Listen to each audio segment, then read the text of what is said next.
So, voila.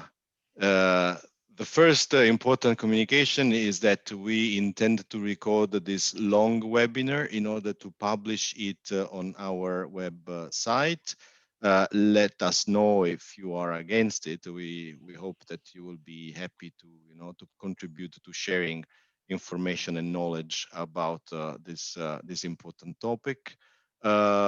Welcome to it's a great honor for me to welcome everybody in this webinar that is asking an important question. Can higher education institutions support transformational innovation in their own ecosystems?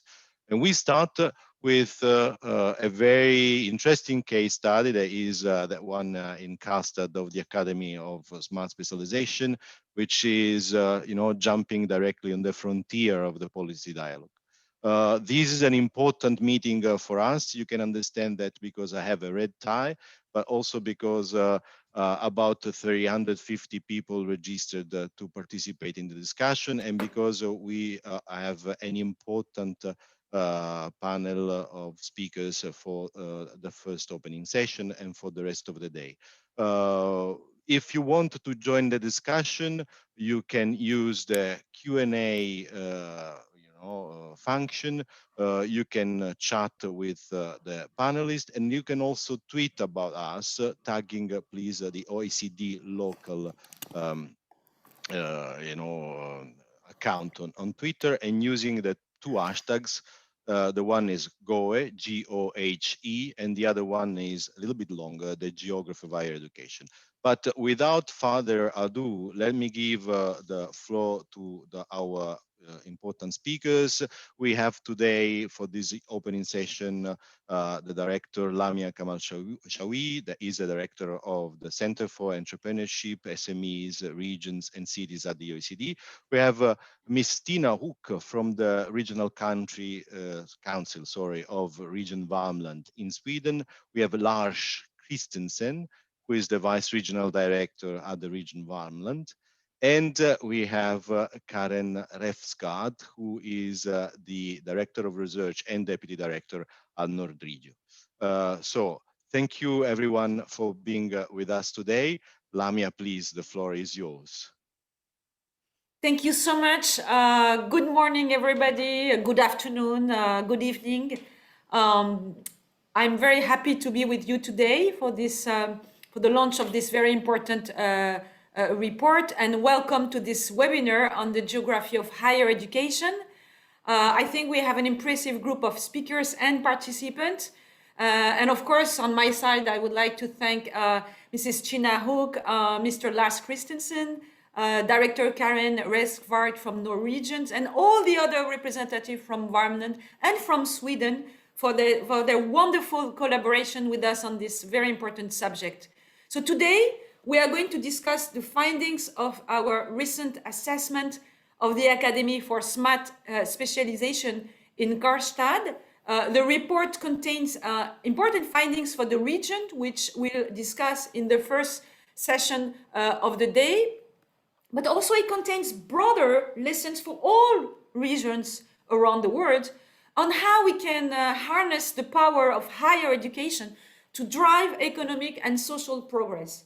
And so in the following sessions, we will hear from representatives from other higher educational institutes, the famous HEIs, and from policymakers as well, from 4 different continents, about how we do just that. So let me start by saying that 2 decades ago, Frances Cairncross, who is a British economist, published a book called The Death of Distance. And this book very much captured at that time the feeling that in an era of digital communications, open trade and interconnected supply chains, geography, and in particular, the geography of innovation would in effect cease to matter. And yet 2 decades later, while the underlying trends, including digitalization, continue to drive fundamental changes in our economy and society, knowledge and innovation continues to cluster, and often anchored by HEIs which power their regional economies. And this is not just the story of Stanford University and Silicon Valley. There are many HEIs, including universities of applied sciences and community colleges, that do collaborate with local firms and communities and that generate knowledge spillovers and specializations that strengthen this agglomeration dynamics.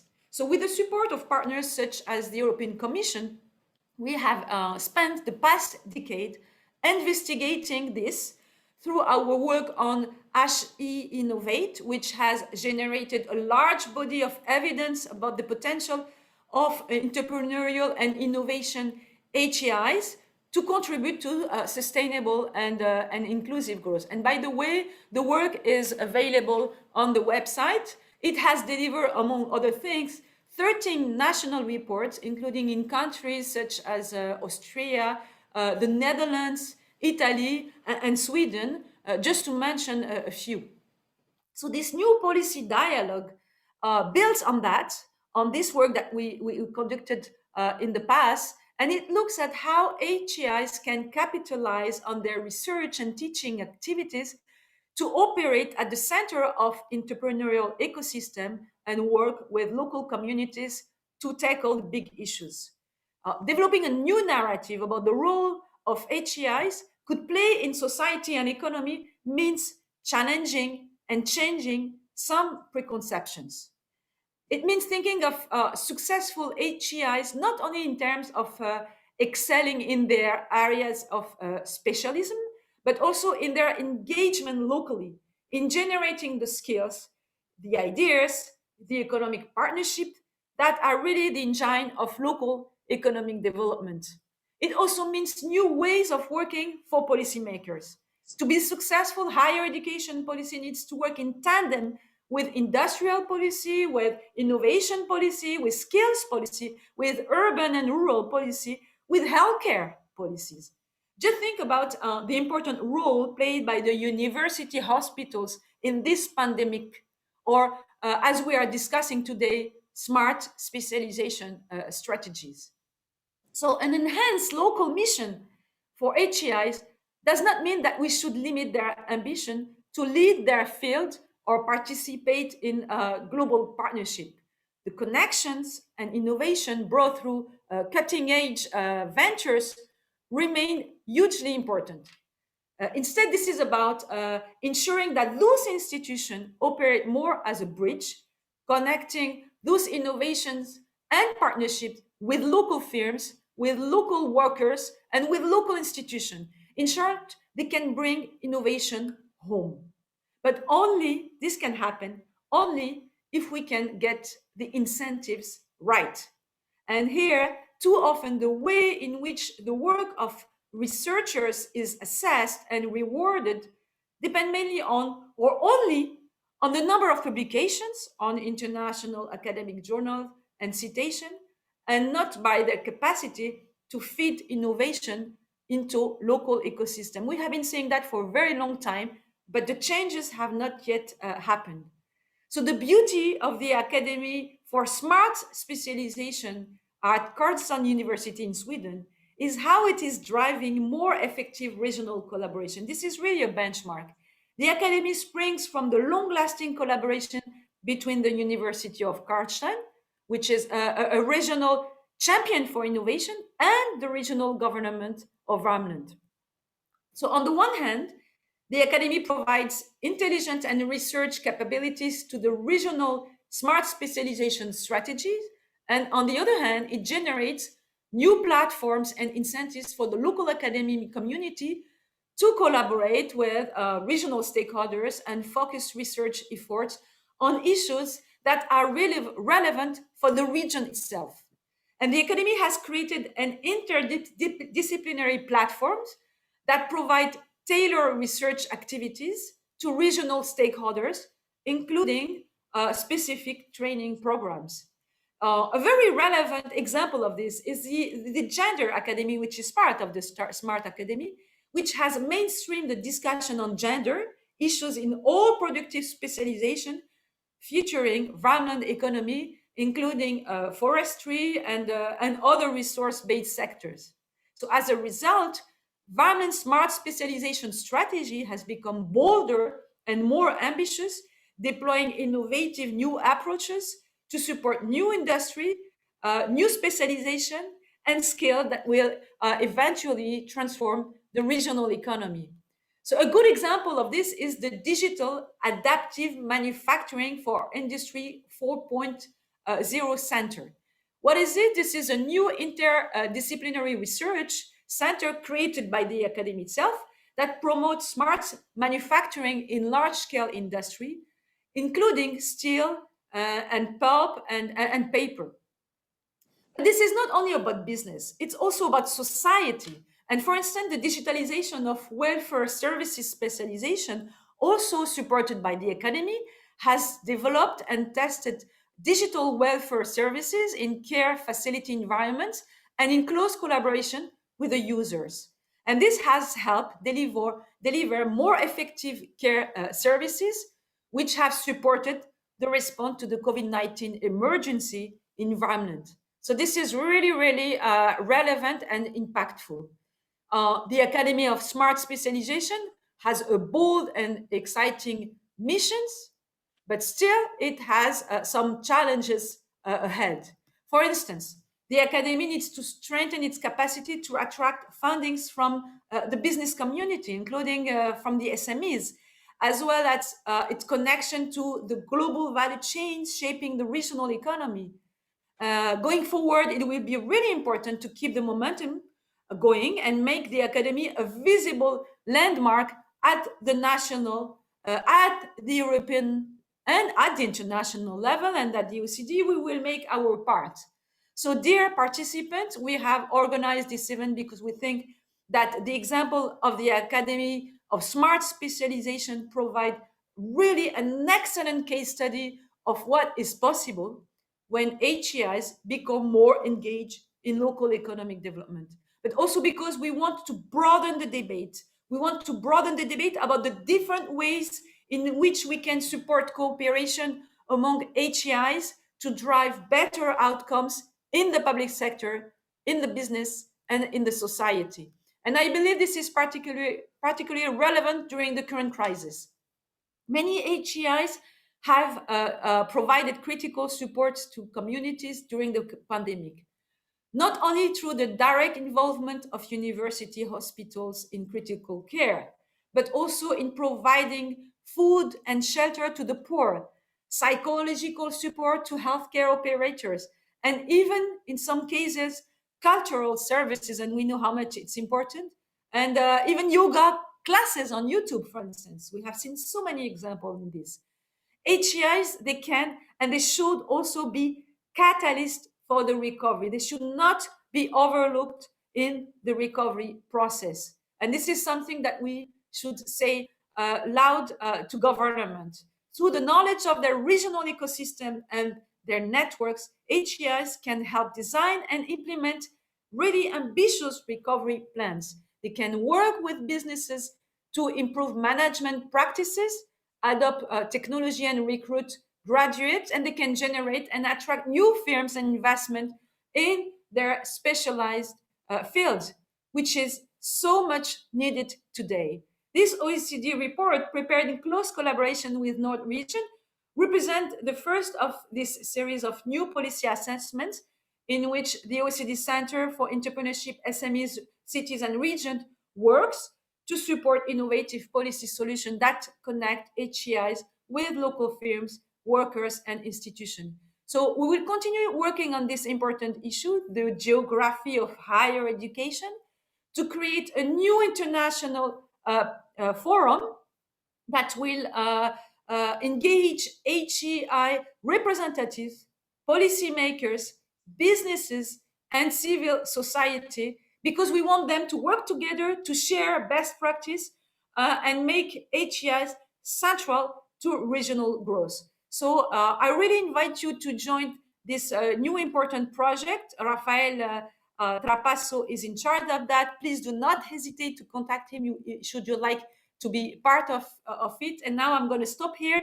Again, I would like to thank our distinguished panel members for sharing their time with us today, and I look forward to hearing their experiences and the discussion, the reaction of all participants. Thank you very much. I wish you all a very productive webinar. Thank you very much, Director Kamal Shawi. And I give the floor to Stina Hoek from the region Värmland from the Council. Thank you. Well, thank you very much.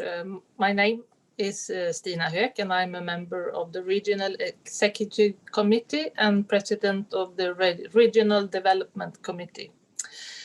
We're happy and grateful that you are here today and that the OECD has evaluated and paid attention to our work with the Academy for Smart Specialization. Today, you will hear more about the Academy and the collaboration between Region Värmland and Karlstad University. But first of all, I would like to welcome you to Värmland. Värmland is located between two dynamic and expansive regions, the Scandinavian capitals, Stockholm and Oslo. The closeness to Norway is an important factor for the region's entrepreneurship and employment. About 280,000 people live here. And in terms of size, Värmland is 18,000 square kilometers, only slightly smaller than countries such as Israel or Slovenia. Forest covers 75% of our area, and the forest is our most important industry.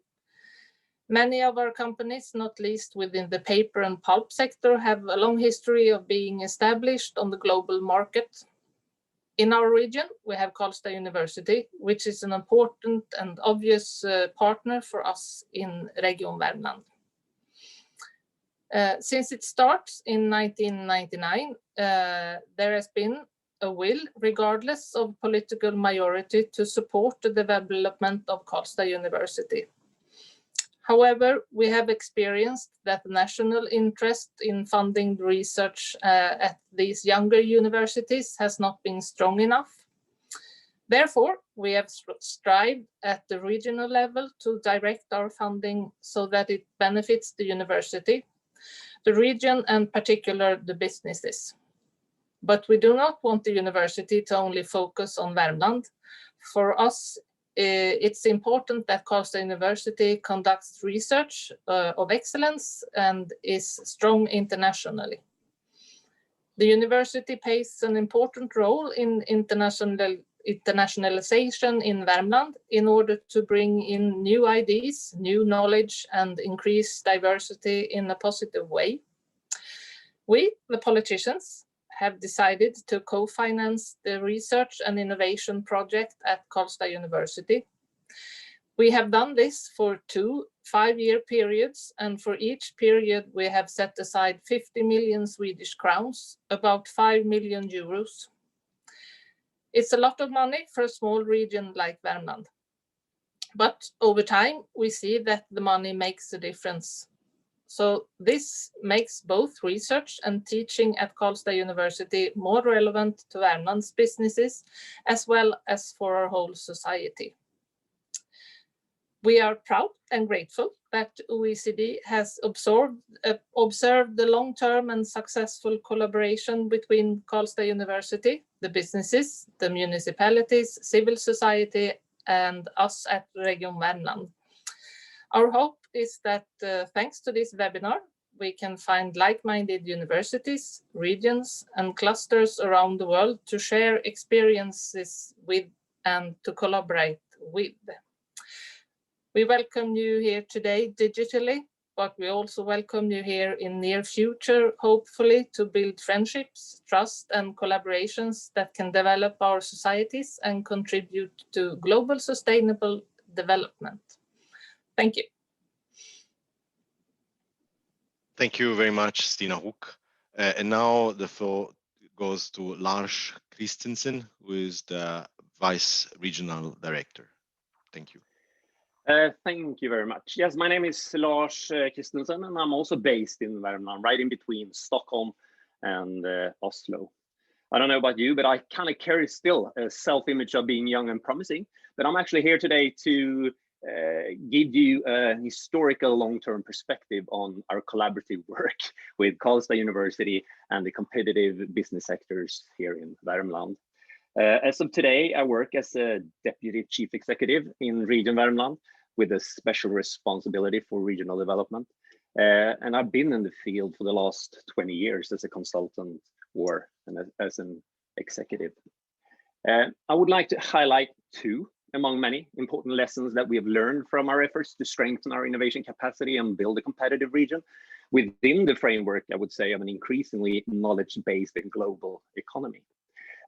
Lessons learned that might be self-evident or obvious, but I would say highly relevant in the context that we are today. First of all, I would like to say that nothing starts from nothing. Or put it this way, a region like Region Värmland cannot build a competitive edge on resources we do not have access to or could get access to. I would say that Värmland has built its economy on a few God-given competitive advantages: forests, water, and iron. That was true 200 years ago. It's still true today. But we have added the human capital, the knowledge dimension to the equation. So say the last 50 some years, we've seen an evolution of cluster-based economy within sectors such as forest-based bioeconomy, forest and pulp that is, steel and ICT even, grown out of one of Sweden's largest power and steel companies. From the beginning, it has been an organic kind of growth, but the last 20 some years, we can identify a strong strategic commitment from our cluster companies and their cluster organizations. Karlstad University, and not the least, our regional policy and decision makers within Region Värmland. It's more or less a school example of a triple helix constellation. So yes, we have built on our existing God-given resources, but we have been questioning old truth, going concern and established routines and work processes. And we have looked for new ways of using our existing knowledge by carrying out, I would say, meticulous and lots of analysis to identify our strength, as well as large collaborative processes involving all different kind of actors on a local, regional, and even national level. And finally, dare to focus on a few areas of strength, or as we like to call it in this context, smart specializations. Secondly, I would say that no region is an island. As a region, we have to understand that we act within an open and a global network system. So the region of Värmland and our organization, Region Värmland, may seem resourceful, and we are. But we are also a sparsely populated region, making up no more than like 3% of Sweden's population. So therefore, we are highly dependent on being able to align our strategies with those on a national as well as on a European and global level. And also here, I would say that we've seen a strong and a very enduring commitment from our regional leadership to link our development processes to actors and cutting edge expertise on national and European level to help us build our innovation capacity and strengthen our competitiveness. Let me give you just a few short examples. And guess what? I'll start with the OECD. Back in 2006, you made a strong impact on our regional policymakers by forming regional strategies. I think that was within the program Higher Education and Regions, to build innovation capacity by proposing to form a very strong, at that time, alliance with Region Värmland and Karlstad University. And you presented a number of recommendations that came to be, I would say, a guideline for our regional innovation policies the coming years, and still is more or less ubiquitous in all relations within the collaboration with Karlstad University today. And I would even dare to say that your expertise in facilitating back in 2006 is probably the most important explanatory factor why we are standing here in front of you today. And the same goes for Vinnova. Sweden's state agency for innovation that has been an innovative and key actor in our pursuit to form a strong innovation capacity in Värmland. For instance, they have co-financed with us 2 different 10-year triple helix-based initiatives that's been identified within our Smart Specialization strategy within the area of bioeconomy, based on a paper and pulp technology cluster, and digital health based on our ICT cluster. And I would say that this is 2 good examples, OECD and Vinnova's involvement in our innovation processes and collaborative activities with Karlstad University that's been decisive for our success. By sharing expertise and knowledge, but most because you have been legitimizing our own efforts to strengthen our innovation capacity. So the lessons learned, as self-evident and obvious they might be, is that nothing starts from nothing and no region is an island. And what that really means will Anders Olsson at Region Värmland and Håkan Spjut from Karlstad University shortly explain in detail, I think in about 15 minutes or so. Thank you for having us here. Thank you very much, Lars. It was extremely interesting and inspiring. Now, last but not least, Karen Refgard from Nordregio. Karen, please, the floor is yours. Thank you very much. I'm the Research and Deputy Director at Nordregio, and we are very pleased to be at this event and being part of this project because I think it shows an excellent collaboration between the OECD and Nordregio on this Värmland region and maybe also other regions in Sweden. Nordregio is a research institute within the Nordic Council Ministers' cooperation, providing knowledge on Nordic cooperation and strengthening the Nordic countries in a global context. And we do, shortly said, applied research and policies on regional development planning and planning. And we cover 4 regions. We cover the Nordics, we cover the Baltic macro region, we cover the Arctic, and also the European context in many projects. One of the things that we do is that we produce a State of the Nordic region biannually, which takes the temperature on regions and municipalities on a series of socioeconomic sectors. One of the foci in the last State of the Nordic region was the innovation capacity, where we compared the regional performance and growth through the regional innovation scoreboard as an indicator. And here the Nordic regions show an overall performance and lead in terms of innovation in many compared to other parts of Europe. And Värmland in Sweden and Lappi in Finland have exactly used the Smart Specialization as a strategy to complement this toolbox. However, I think it's important to remember that there are considerable differences in innovation performance between these and within these regions. Regions are large in population, they're large in area, and these regional indicators seldom show the complexity and this variation. If we look at the number of startups, for example, in Denmark at the municipal level, we see that there is a very wide difference between the municipalities, and we see there's quite a large number of rural municipalities that have a high number of new enterprises. And I'm sure it's also the same in many other countries. Second, we know that jobs in rural industry, including, for example, agriculture and the new bioeconomy, normally create jobs in services sectors, both upstream and downstream the value chain. But many of these services today, both public and private, have become much more centralized over time. We can mention a lot of things like banking, insurance, research, and education as well.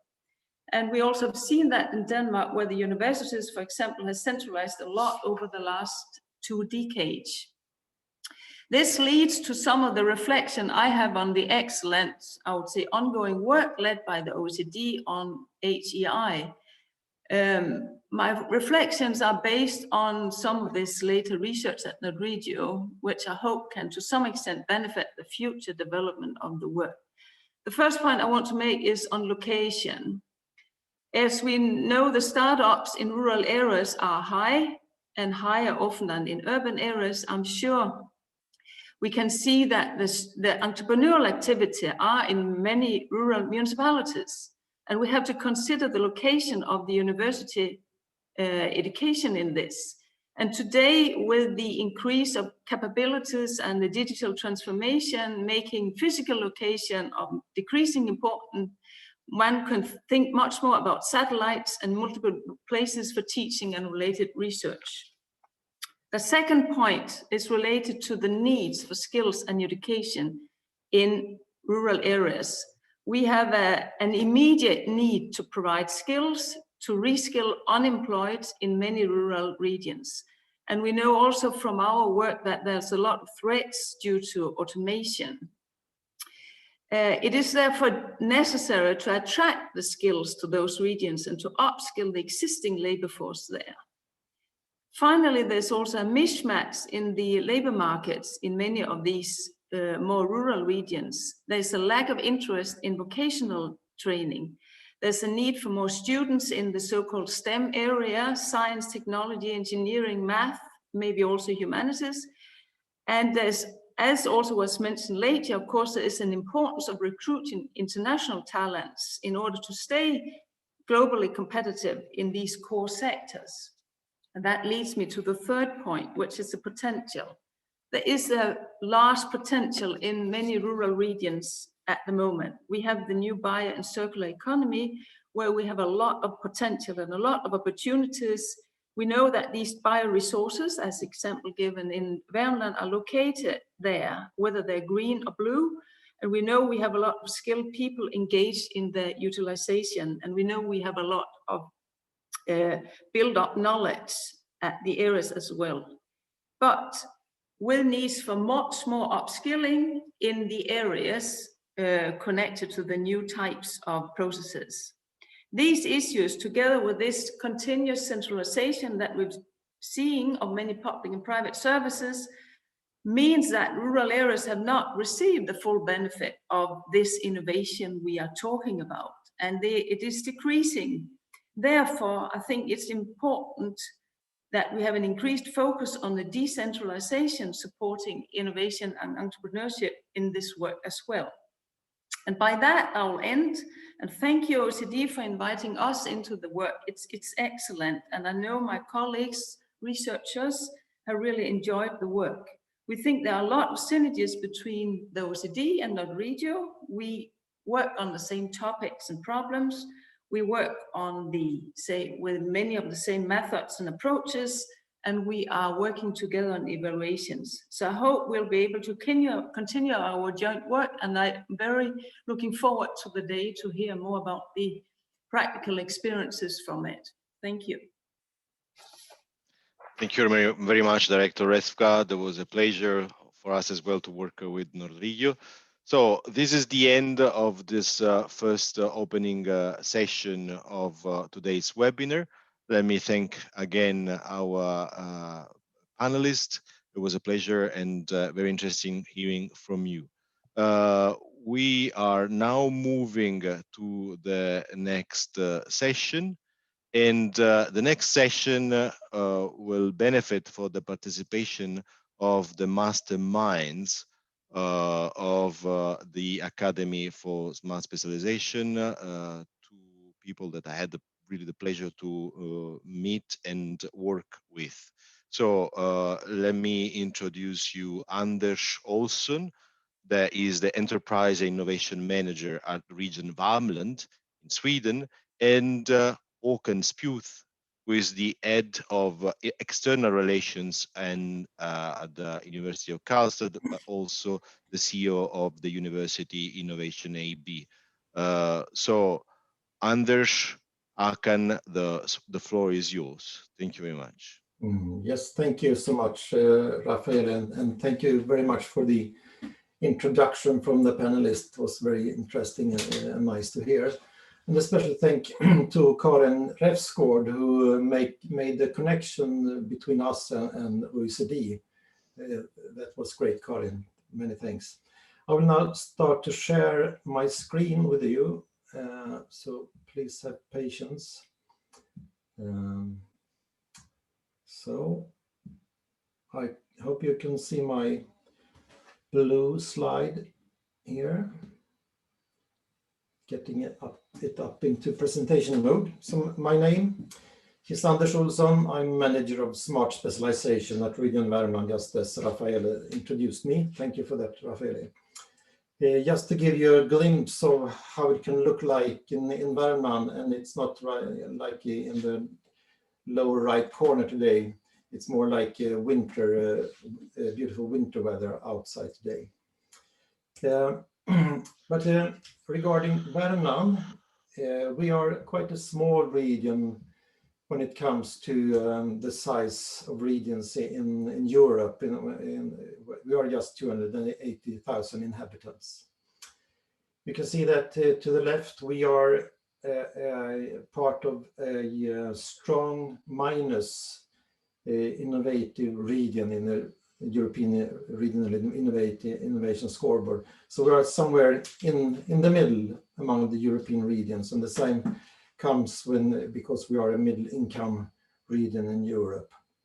But if we look at the Swedish context, even if Sweden is a high performing country, Värmland is quite low in the ranking list. We are often found in the wrong end, so to speak, of the rankings. And even though Sweden is a highly performing country, Värmland is quite okay as well. But it is also a challenge to be in the low ranking in the hierarchy of the regions in the country. Also in a country like Sweden, it makes it harder for us to compete when it comes to talents and capital as well. But this gives us also a good reason to focus on regional development and to be good at it.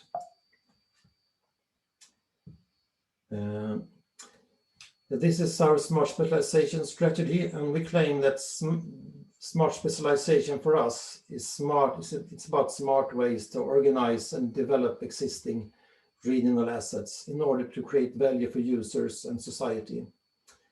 So the specializations for us are both about what we're good at and what we're good for. And we have from the beginning tried to have a transformative and mission-based approach in our work. Our smart specializations, they rest upon a foundation of a strong industry. We have that in the base. And we also have research capacity, mainly at Costa University, to support the specializations. And the specializations should also meet the requirements for markets, for growing markets, and or meet the requirements from the grand societal challenges in Värmland and in the world. And the specialization that is the strongest in these respects is the forest-based bioeconomy, followed by digitalization of welfare services and advanced manufacturing and complex systems. And the two specializations with a third level of ranking, so to speak, are the nature, culture, and place-based digitalized experiences and system solutions with photovoltaics. We have also a cross-cutting or horizontal priority that is value-creating services that's related to the service research group at Costa University as an asset. And I believe we were actually the first region in Europe to fully integrate the gender perspective in our smart specialization strategy, and the Gender Academy is a part of the result of that priority. But smart specialization in Värmland is more than businesses, research and growth. We also contribute to the mitigating of the climate change, to create new fossil-free products, to the circular economy. We contribute to the public health in Värmland and increase gender equality. We also support the experience industry and culture, and also the digitalization of teaching and learning in the school system as well. But it's also about innovation in the public sector and social economy. The clusters, as Lars talked about in his introduction, they are crucial and central in the smart specialization because they are platform for one and each of the smart specializations. And they act also very much as the engines for the entrepreneurial discovery process. For us, for Region Värmland, it's important that Costa University is internationally strong with excellent research, but also with a strong sense of the place. And we think that both things are true for Costa University. And as I believe you understand now, the cooperation between us and Costa University goes under the name and the brand, the Academy for Smart Specialization. We have a short agreement on 3 pages, and we have set aside some money, as Stina Höök mentioned in her introduction. We have research and innovation projects within all smart specializations. Different research groups and research centers at the university are involved in smart specialization in different ways. And now I just want to give you some few examples of what has happened and some results from 6 years of working with smart specialization, including Costa University. One example from the specialization system solution with photovoltaics is that there has been 70 innovation projects at the test bed, the Glava Energy Center. And you can see on the slide, there are rescue tents with flexible solar cells that are tested there. There has been 50 master theses from Costa University and also other universities in Sweden and also in Norway. In the smart specialization, advanced manufacturing and complex systems, there has been, as mentioned before earlier today, the new research center, DAMI 4.0. This is a multidisciplinary research group that covers areas as cybersecurity, cloud computing, big data, artificial intelligence, sensors, 5G communication, IoT, Internet of Things, additive manufacturing, robotics, and lean production, etc. This was formed last year and got initially 5.4 million euro funding from Vinnova and KK Foundation. And when we track back the history, we can see a clear connection to the earlier investments Region Värmland did on 10 professor in the 10 professor program for earlier years.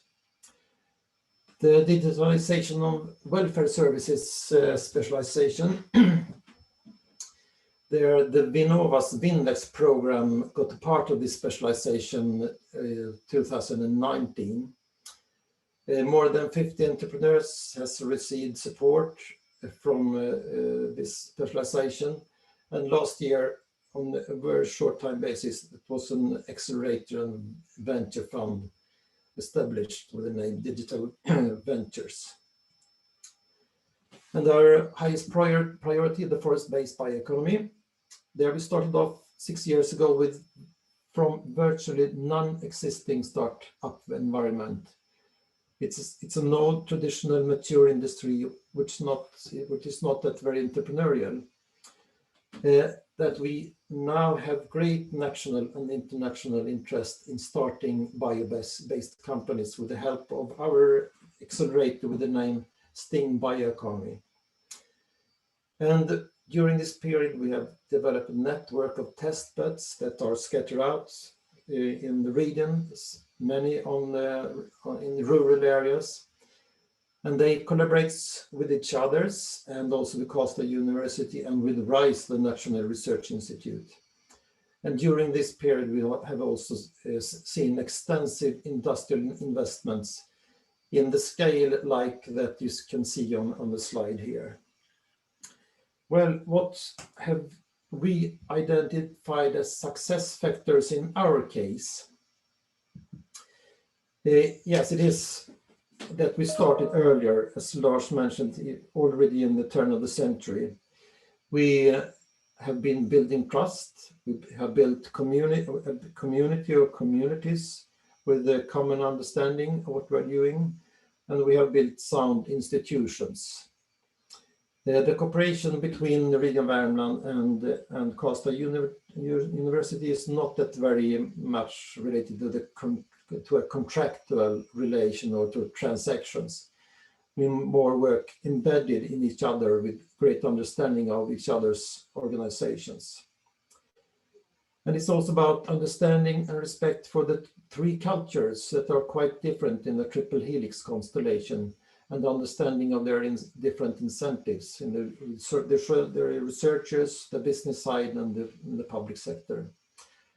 And we work with a combination of bottom-up and top-down approach. Quite often it comes initiatives from bottom-up that we can take care of, and sometimes it's also top-down approach. So it's not about top steering this. We have a focus on value creation, less on transactions. And one critical thing is we must have sufficient capacity, both in the region where I work, at the university, and at the clusters. Having that makes it much easier. And of course, some money helps as well.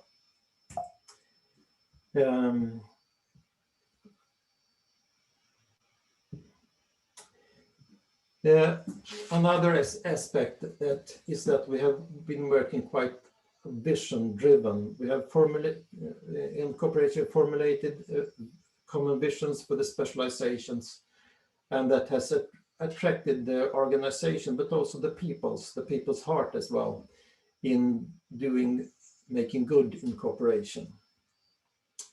And the Winvex program run by the National Innovation Authority, Vinnova, I would claim today that is the world-leading program for smart specialization. And the reason for that is that this program comes with 10 years funding. It's the mission for the region is to develop a globally competitive innovation system. And that the fact that Värmland has been a Winvex winner, it's a competition 2 times, says that we are quite competitive when it comes to other regions in Sweden. So the Winvex program has been crucial for the success of smart specialization, and also for the research at Costa University. And if anyone today can disprove me about this statement, I would like to know, because in that case, we would like to know more about that program. So at the end here of my presentation, some concerns, some thoughts. The European Regional Development Fund will exclusively fund this coming years, only smart specialization. And it sounds like a good message for us, but there is a concern about this, that it will that mean that we have to include everything in smart specialization? It's a risk that it will be strong pressure for that. And that can lead to the risk that we are spreading the money too wide and hence too thin. Another issue to address this coming years is how to build capacity among SMEs, so that more of them can share the benefits of smart specialization. And thirdly, what we can see now that Värmland and Värmland smart specializations, they are outgrowing Värmland itself. We are expanding our specialization in different directions in our geography to our neighbors up north in Dalarna and Gävleborg, and south to Västra Götaland, and also quite a lot to Norway. So by these words, I give the floor to Håkan, my colleague at Costa University. I will support you with changing the slides. Thank you, Anders, and thank you, Rafael and OECD for having this webinar today. So my name is Håkan Spjut, and I'm, as we heard, the head of external relations at Costa University, which includes the coordination of the Academy for Smart Specialization. So if you move on, I think you can take 2 slides, Anders. So as you have heard from Anders, Lars and Stina, that the Academy for Smart Specialization is a tool and a very important tool for the transformation process and the renewal of the private and public sector in Värmland. But it's also a very important tool for the Costa University in order to develop our research and the education programs. So it's a double benefit of this this cooperation, so to say. Next, please.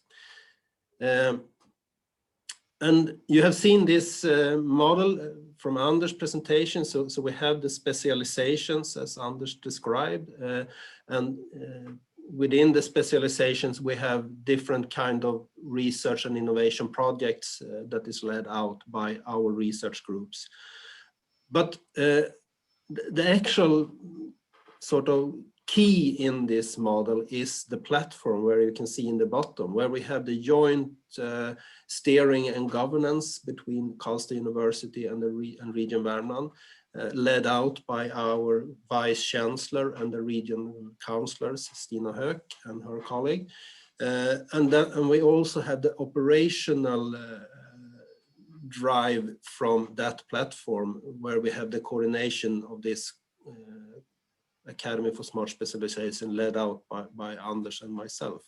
So the strong thing with the way of working is that we have, as in many other cases, a lot of different projects, of course, but we are integrating them into the smart specializations, and that is done through our platform organization. So next slide, Anders, please. And here you have seen this, but here you can see the different research groups at Costa University that are involved in the different specializations. And quite normally you have the specific research groups, for instance, in the solar cell area linked to that specialization. But we also have these two horizontal aspects, the value creating services and the gender studies that are involved in all the specializations and in projects in linked to each of the other research groups, which make strong connections between the specializations as well. Next, please, Anders. As part of the platform, we also have defined the funding model, and this is, as Stina said this morning, that this is the second agreement with this kind of funding model, where Region Värmland have set aside 5 million euros and Costa University are setting aside 5 million euros. And then we have the goal of increasing that investment into research projects funded by other organizations, both national organizations here in Sweden, but also, of course, the European actors like the Interreg programs and Horizon. So with these 10 millions that our two organizations are putting in, we can now, if you move to the next slide, Anders, when we do this summary of the outcome for these years, we can see that those 10 has expanded into almost 50 million euros into research projects at Karlstad University linked to the smart specializations that we have jointly defined. So for a small region and for a rather small university like Karlstad, this is a substantial investment in our research. And almost, if you look on a 5-year period, it's almost 1/3 of the total research budget for Costa University that are directly part of the specializations that we are working with. So, Anders, please. Apart from the financial indicators, I also summarize some of the other indicators that we are following for this partnership. And one is about strategic recruitments, where we have almost 50 recruitments done since 2017 into the research groups that are part of the specializations. And the strategic recruitments, it's professors and senior researchers, of course. We have had approximately 240 involvement activities from companies. It's not 240 specific companies. Some companies are involved in many activities, of course. but all in all, we have a lot of activity from companies and also from public actors, municipalities and other regional bodies here in our region. And that is something that is strengthening the way of working, that we are so close to the companies and to the public actors. Apart from that, we have had 25-ish innovations coming out from the research projects in the specializations. And then as Anders mentioned, we have during the years also set up incubators and accelerators linked to the specializations, and the vast majority of those 25 are now transferred into the downstreams in the innovation system to the incubators and accelerators. Yeah, please, Anders. So from the university or my point of view, some key factors for seeing this way of working or this as a successful model, I would say that I would strongly argue that the long-term strategy, which Lars was discussing this morning, that we have jointly built over the years, and also the joint governance structure we have between Karlstad University, Region Värmland, and also with the cluster organizations are crucial for this our way of working. Internally in the university, it's I would say that it's important to note that this is not seen as anything else. This is really integrated in the strategy of the university, and it's also very integrated for each and every researcher and research group that are involved. And I think the strong thing here is the way that we have combined the Academy for Smart Specialization strategy projects with other, both national and horizon projects into a portfolio that drives the development in the smart specializations. We have approximately 30 horizon projects that are linked to these specializations, and that gives both a strength to the research, but it also gives us a way of working in an international context, even though it's a place-based smart specialization. And of course, for researchers and the research groups, I mean, with the companies involved, with the public actors, it's a huge benefit for the researchers in order to both gain the needs, what do the company need, but also to get in contact and gain data from companies and from public actors into the research projects.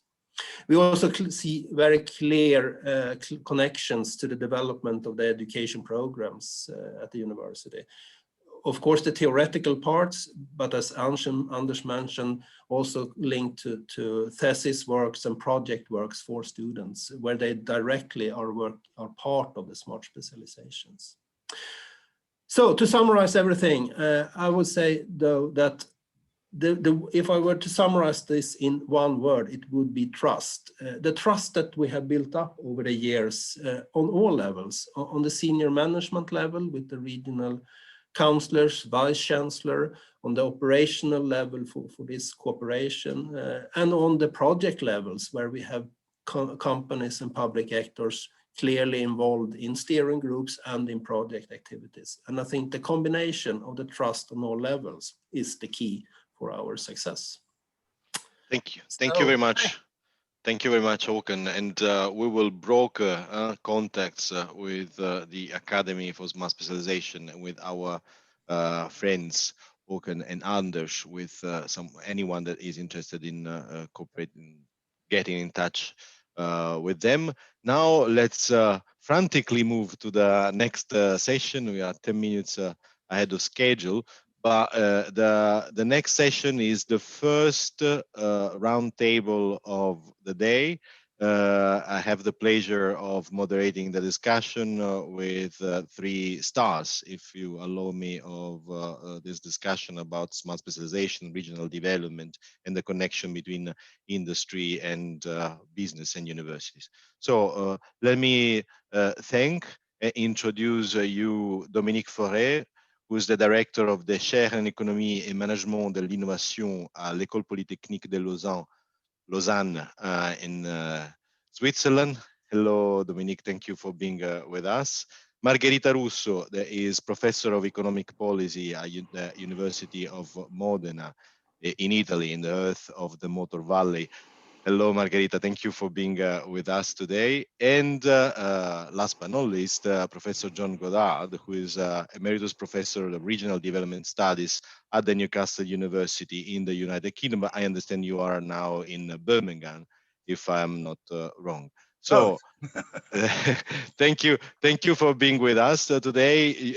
Let's start with you, John, because we can start by commenting from your perspective the successful story of the Academy for Smart Specialization. We have seen that Håkan's last point was about trust. This is always and also social capital was the graal of regional development. What's your think about that? What do you think about that? Thank you very much. Love to be here again. And I think the key point, opening point I was going to make, which has already been made, this trust has been built up over a long period. It doesn't happen overnight. So there's been this long history of partnership between the university and the region. And the critical point, which is relevant to the discussion today, was to set this on the international stage by drawing on the expertise that OECD could marshal.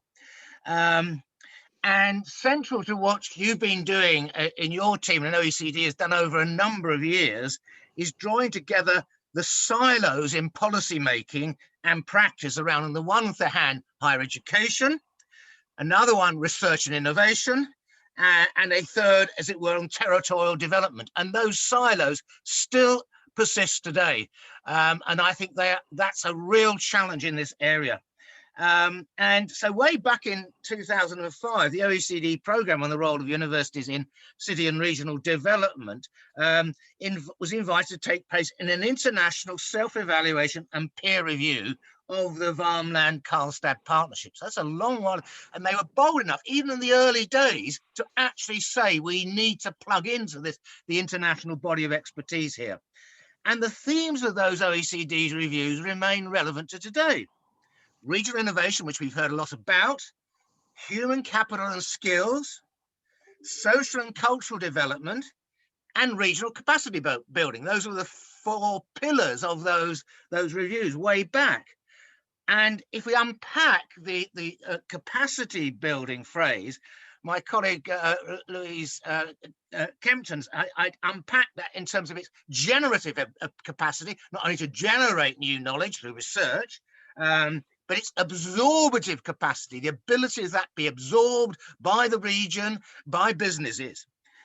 Collaborative capacity, how to work together over a long period of time, build those trust relationships. And in all of that, leadership capacity, how do you develop a vision, a look to the future? And to do this in a context that takes account of the national context, in this case, Sweden. Now, we found one of the things in all of this, in these silos, there are perverse incentives. Broadly speaking, many countries, and I think it's true to a degree in Sweden as well, is what I would call spatially blind higher education policy. And I'm delighted that you are now working in your team on the geography of higher education, because most ministries of higher education don't think about geography at all. They don't think about higher education systems from a territorial perspective. Secondly, regional structures and governance. Broadly speaking, higher education is not a preserve of local government. That's the case. They're not legally funded to fund higher education. There's often limited absorptive capacity in local businesses, and university funding activities, if they're using core funding to do this, how does it benefit their own core missions of teaching and research? It's this whole what we're good at and what we're good for.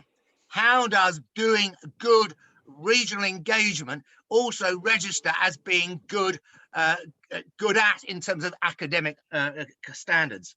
And in all of this, having said that's what we found in the OECD reviews, Karlstad and Värmland has been an exception and a beacon, I think, critically. It's come through time and time again because key actors in the system understood those barriers and drivers. They really knew each other and weren't, as happens in so many regions, passing each other like ships in the night. And this was underpinned by an agreement. And I think it was very interesting what was said. It wasn't a contractual agreement. It was about value creation. And it didn't entirely depend on funding. And nevertheless, funding made a bit of difference. You have to follow the money. And if the core funding of the universities doesn't recognize a civic mission, then I think there is an issue of who funds that, particularly as universities come under financial pressure in response to the COVID crisis. And the other thing I think is very clear that's been important in Värmland and Karlstad as that the National Innovation Agency, Vinnova, has to a degree begun to think spatially about things. Many national innovation agencies and bodies also are territorially blind. So I think there's some really quite long-term issues about those silos and how we do it and bring together them. And that's where I think OECD can play a good role. Thank you. Thank you, John, for this overview.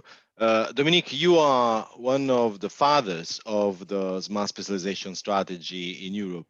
So what is your idea? How to inform the Smart Specialization strategy with the activities, the experiences, and the success achieved in Karlstad? Thank you, Raphael. Thanks for inviting me. And actually, the question is easy in a sense after precisely the brilliant intervention of Anders, that I am very glad that he is on the same panel as I and Håkan about the S3 in Värmland and the role of the university there. It seems to me that one key point that is clear is that the condition for efficient role of universities in regional economies and in S3, the first condition is that the region is effective in designing and implementing rightly the regional S3 actually, which means that in many cases during the first period, for many reasons, the S3 issue and principle and spirit were poorly understood by regions. And then this was hard for universities to find their place in the landscape of S3. But here we have a case where really, you know, the region of Värmland had the right approach with these three areas, the strategic focus on bioeconomy and forest industry, Industry 4.0 and digitalization of welfare systems. So strategic focus not only on sectors, but on transforming the sectors, which makes sense for university. Transformation is a key word for university. So focus on transformation and then developing the roadmaps to meet these transformational goals. So again, Anders, congratulations. I mean, the Värmland S3 is a key example. And then, of course, when you have these trust relationships between the regional economy, S3, and the university, things seems to be more simple. It seems to me, of course, the university has to have this tradition of responding to problem-solving issues in the industry, regional economy, and society focus, which is the case again with Karlstad University. And then at the end, I think there are two issues to be discussed here, which I think are important. The first one is the idea of co-specialization. To a certain extent, what are the limits of co-specialization between the university, between research and teaching programs and the business sector in the respective region? And S3, of course, might be an engine for co-specialization up to certain limits. Historically, a lot of technical universities have been created in a co-specialization perspective. You know, the famous École des Mines in France, you know, or so mine schools, or in Leuven in Austria, you had de facto and from the start a co-specialization between a University of Technology and the region's economic specialization. But of course, co-specialization today should be understood in a different way. And something like co-evolution might be a better word to describe how precisely, in this case, the regional economy of Vermland and the university are co-evolving towards new fields of about knowledge and teaching and so on and so forth, given the S3 as a sort of guidance for driving this transformation. So co-specialization is a key word, but requires some discussion and exchanges. And the idea point, the other issue is academic excellence. So excellence is a good word. Everyone likes excellence, but it has to be recognized that this is a multi-dimensional concept, actually, and it needs to be recognized in academic circle, in rankings, in career paths of professors, and in promotion mechanisms, and so on and so forth.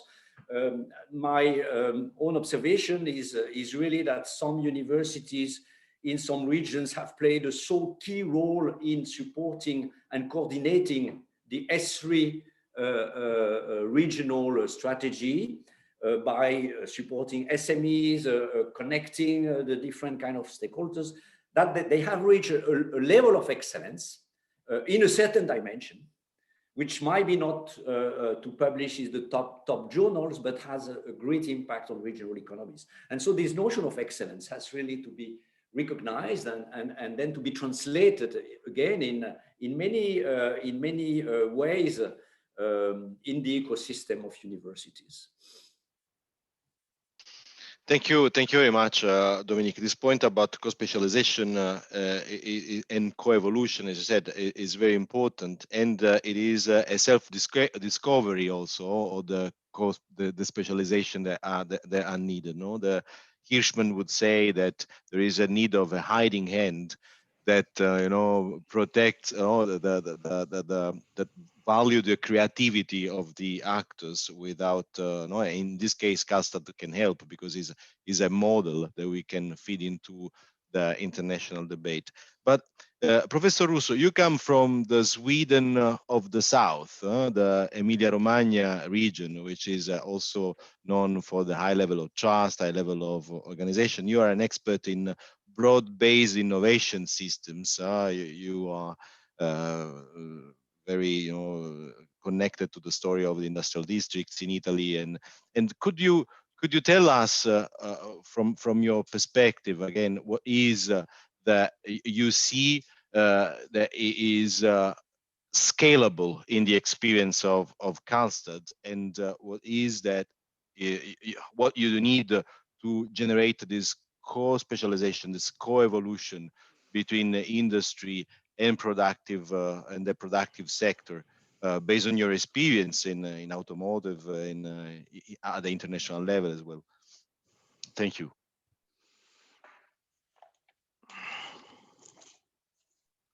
Thank you, Rafael, and thank you for inviting me to this very interesting webinar and to the panel session.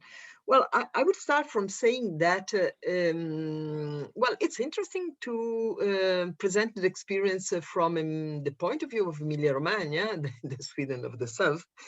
But I would say that by studying the race 3 for the previous period, for the programming period just ended, it is interesting to observe the many regions in which there were no universities at all that were there to support the development of smart specialization strategy. So we have to think that the virtuous model from Karlstad is something that is not a model when you have to start with no university with no resources that could be leveraged for building a strategy.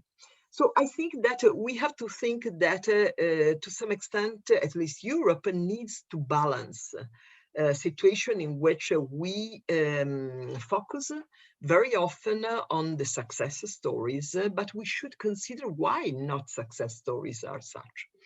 And the lack of competencies that HEI can provide to the region is extremely important to be considered.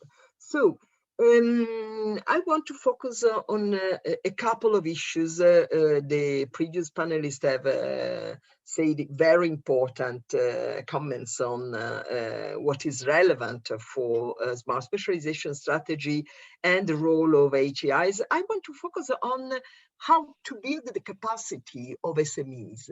Very often we focus on SMEs as they were on their own, as they were just small. And it's very difficult to support SMEs in that perspective. What we have observed exactly from the experience of industrial district is that what is relevant is to support a system of companies and system of SMEs, medium-sized companies and large companies. And in this perspective, it is interesting to start considering what is difficult for universities, because for a university within a system like an industrial district, it's very easy to target large companies. They are very well organized, they are very well connected, and they provide very nice and immediate challenges for the students and for the research. But SMEs are very complicated. It's very difficult to identify their needs. It's very difficult to upgrade their competencies. It's very, very difficult to convince the students to have their internship in an SMEs. So I think that focusing the how to build the capacity for SMEs is something that should be considered specifically when we wanted to see a role of a high of HEI in smart specialization strategy. And let me bring and conclude to another main component of this transformative capacity. That is the role of innovation intermediaries. We have seen in the story of Karlstad the importance of the regional administration that was supported to some extent by Vinnova. And Vinnova is not only a national agency, is a very important focus on regional conditions. This is very important because they can play a role in supporting the specific needs that at regional level arise. But the innovation intermediaries that are needed may have completely different characteristics according to the specific economic structure of the region and according to the needs of the various actors in the region. So I think that we should spend more time in understanding how they work, which role they can play, how they can change the scenario, and how they can change as innovation intermediaries themselves. So I would like probably to stop here, and if there are specific issues, I can discuss them later. No, thank you very much, Margherita. What we will do is that we will continue with the set of questions, and then we will open the floor to a relatively brief Q&A session that will be moderated by my colleague Ann Rim. So far we said complementarities, and this idea of place responsiveness, as Andreas Rodriguez-Posse would say, of university. Complementarities, if you like, is the challenge of our generation in terms of people dealing with policies, because we need to switch clearly from a system that is done sectorally to platforms, not only for climate change, clearly, but also for promoting inclusive and sustainable development in all regions.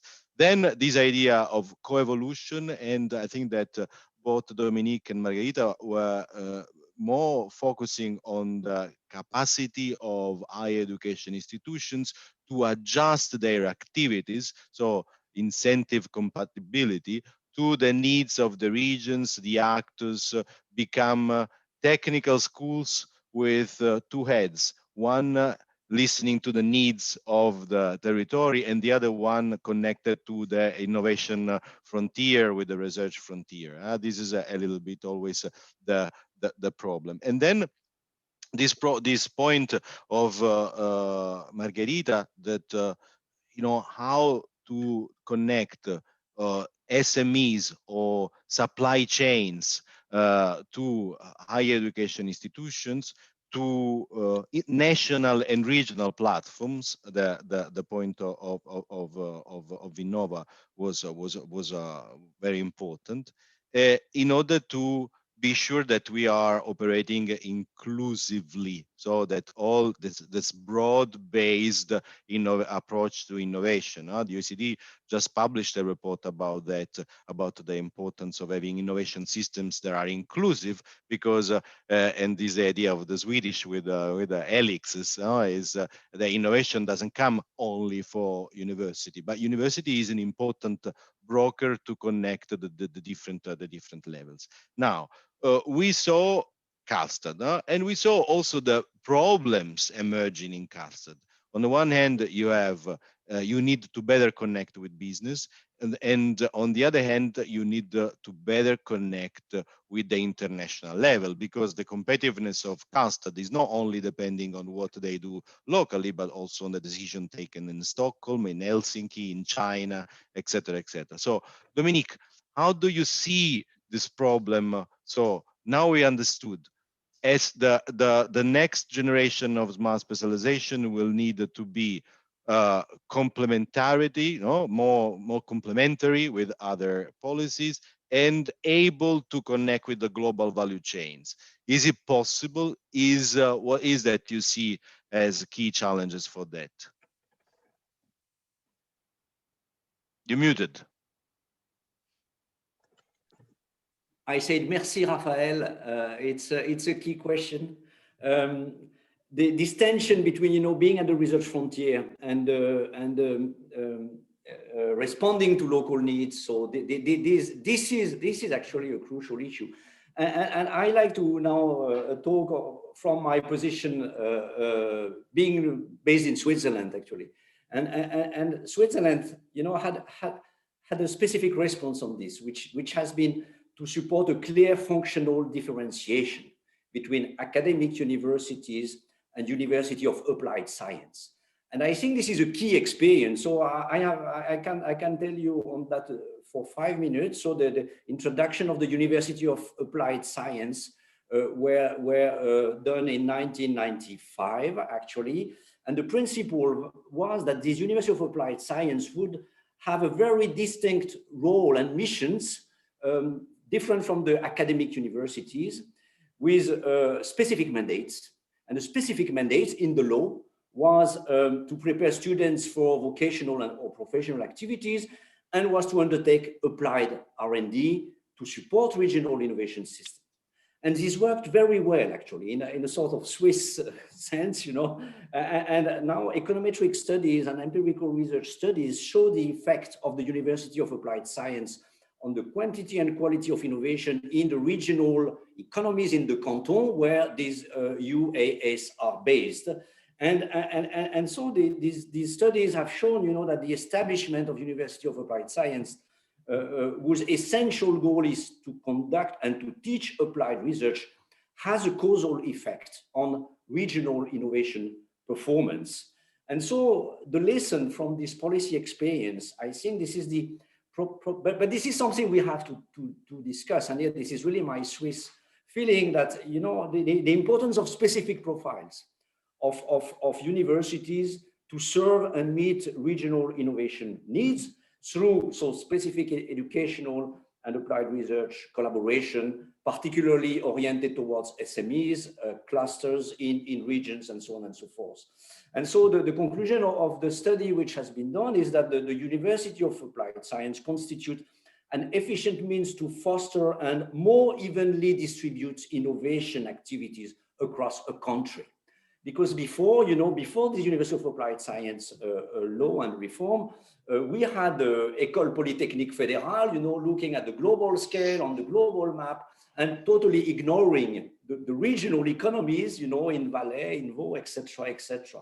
And now we have this University of Applied Science combining effectively applied research skills with sound vocational knowledge foundation.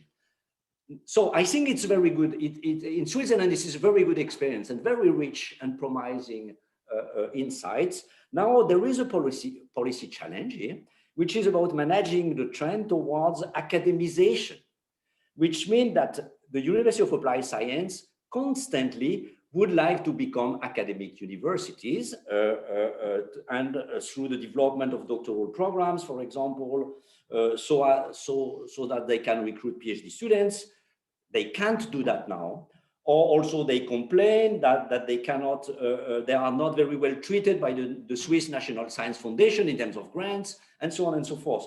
And so it is really a challenge. And I think in many countries in Europe, it has not been very well managed, because in many countries we have this University of Applied Science system, but we have also this tendency towards uniformization and academization. And so I think this is a challenge to avoid that the two groups, academic universities and University of Applied Science, become so similar that at the end, any formal distinction will disappear. And it seems to me that it's better to keep the functional specification of University of Applied Science than just having academic universities with some which are really second link because coming from the more like the technical university field. So the functional differentiation and clear mandate for some categories of universities to support regional innovation system with clear career paths for professors, promotion principles, rankings, grants is, I think, a key issue to be addressed. Then to solve this tension between, being at the knowledge frontier, publishing in Nature and Science, while at the same time, serving SMEs needs. I think it's a very difficult tension, and maybe functional differentiation might help. Functional differentiation in a continuum, because then you need to offer people the possibility to move from one system to another, and probably in Switzerland, there are many bridges, there are many connections, many bridges between the two systems, actually. That's exactly. So, Margherita, what do you think about this point? Because this also goes towards this relationship between higher education institutions, including University of Applied Sciences, and the business, the productive sector. I completely agree with what Dominique was saying us, and I think that two crucial issues are around the incentives and the evaluation system, in the sense that obviously there is a crucial issue on funds, in the sense that funds make the difference. If I compare the funds received by the Karlstad Academy in their project, in their activity, I can see a shift from a general attention to university to a specific support in creating a path of development together, also supporting with funds. But I think that incentives are incredibly critical, because generally we have in the higher education institution different set of incentives, at least in my country, that focus specifically research activity. And research activity must be internationally recognized, and the standards are completely different and ignore the need of spending part of your time in considering the challenges that you have to address locally. And even the time I was saying before, the time in supporting SMEs is something that has no value in any assessment. So it's something that each of the researchers within the university does simply on a voluntary basis, which is not possible, not sustainable, not not a serious way of building a transformation of the role of the university. So I think that working on different incentive system is crucial. But let me consider also another dimension on the incentives when we say that collaboration is important among universities and international collaboration is crucial. Because when you have international collaboration, you have you are confronting, even at that level of research, different incentive systems, different rules, and to some extent it becomes even more complicated. So we have to discuss that, we have to solve that, and we have to confront on different practices and of the different outcomes they have produced. So there is another link that I think important when we consider the role of higher education institutions, that to some extent is related to my previous focus on regions that are to some extent lagging behind others. And what is the role of university can be found when you are building human capacity. To some extent, we forget that when we are in most well-developed regions in Europe, because for us is taken for given. That's the role for university. But the virtuous circle that is mobilized by the training of BA or master students is incredible for the society, because you have the social mobility that to some extent we forget has an important role as a driving force for change, because if you have no social mobility, you will not get a real transformation of the society. And these to some extent enter in the virtuous circle within the SMEs and not only in the medium and large companies, because you are training a new generation of young workers that could become entrepreneurs themselves. And you are supplying the region with the possibility of supporting in an efficient way the lifelong learning. And this is something that is becoming not something that was important for the past, but is becoming a crucial issue for forever, I would say. None of us can stay with what we learned in the university. And this is becoming a so important, essential part of the activities that must enter within the higher education institutions, that we have to consider them as another critical dimension of the activity. Because if I spend time on my teaching and my research, and my teaching is scheduled because of the curricula that were planned years ago to become effective for at least 5, 6, or 10 years, I have to devote additional time and resources to answer the needs of lifelong learning. That cannot be done externally or by only by some specialized institution. They can become part of an activity within the university. And I conclude, I remember that when I was a student in my university in Modena, I was attending my classes with external students because they were taking courses. They were not students, university students. They were just attending the courses. And most of those courses were given in the late afternoon so they could join the lessons with us. So it was an incredible experience for students, for regular students as I was, to have a contact with concrete persons who had different experiences. And it was incredible for them not to have just regular courses for upgrading their skills, but to have courses together. So there are many opportunities to tackle the challenges in training, in being involved in the local needs, and in contributing to the upgrade of capabilities that are needed in the civil society in order to be active players in the transformation of the local economy and society.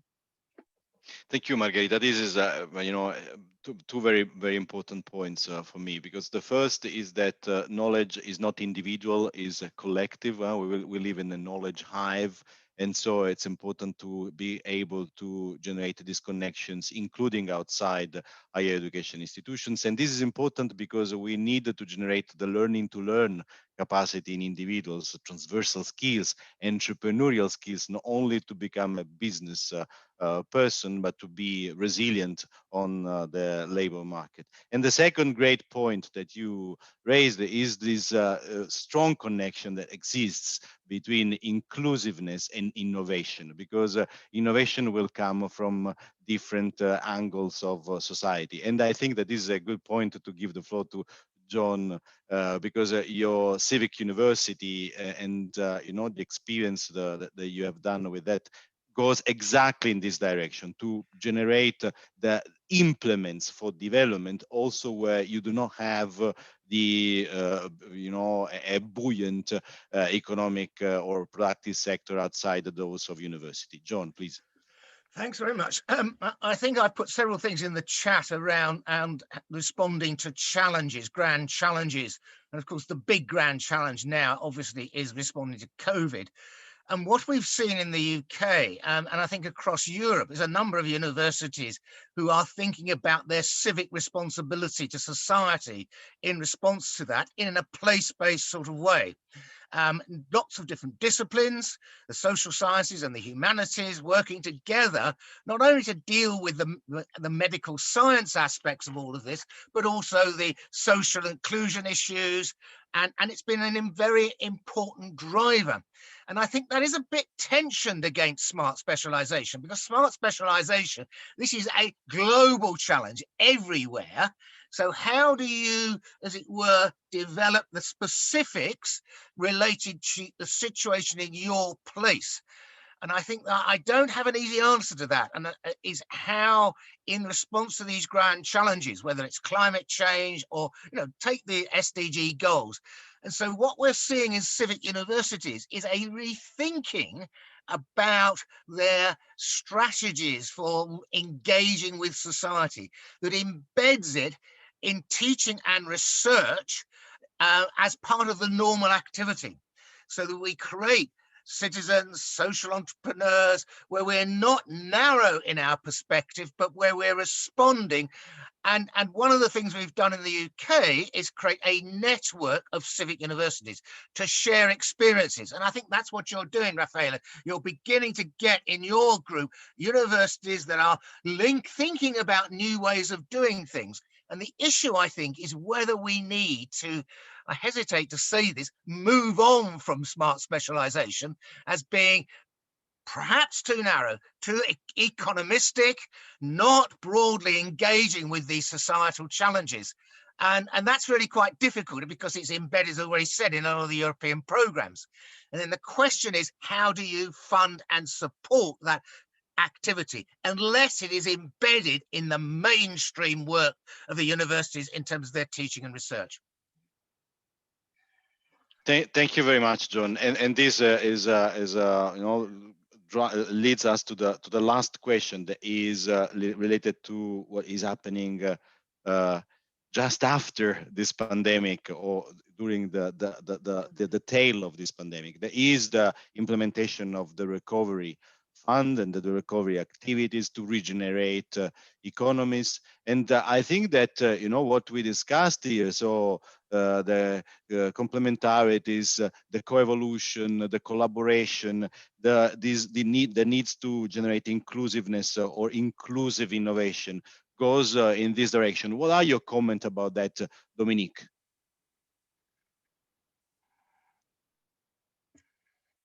Muted. You're muted. Toujours la même faute.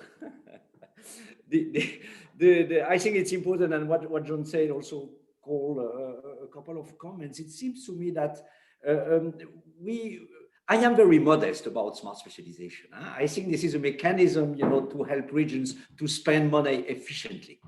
to spend money in a productive way, to build, you know, the field for the future of the competitiveness of the region, etc. And so then, of course, I mean, S3 as a tool, you know, for thinking of where do we want to invest, how do we want to move as a regional economy towards the next area for our development. Of course, this is a tool which should be used by regions when they are using this recovery plan and programs and so on and so forth. And really about inclusion, sustainable development goals, just go back to what Anders and Akan have presented. I mean, so in their smart specialization strategy of Värmland, you have this bioeconomy, establishing a bioeconomy in the forest industry, which is fully compatible, fully aligned with one of the sustainable development goals. So point number one, in the S3 is flexible enough to put as a priority for any region some goals which are totally, you know, SDGs. Actually, you know, it's enough to target the transformation of an industry towards sustainability, energy efficiency, and so on and so forth. So they do that. And then when they are thinking of, okay, what should be the project, the actions, the roadmap in order to have this bioeconomy in the forest industry, they are de facto inclusive because they have to include the SMEs, they have to include users, they have to include a lot of stakeholders. This is not just about startups and VC and so on and so forth.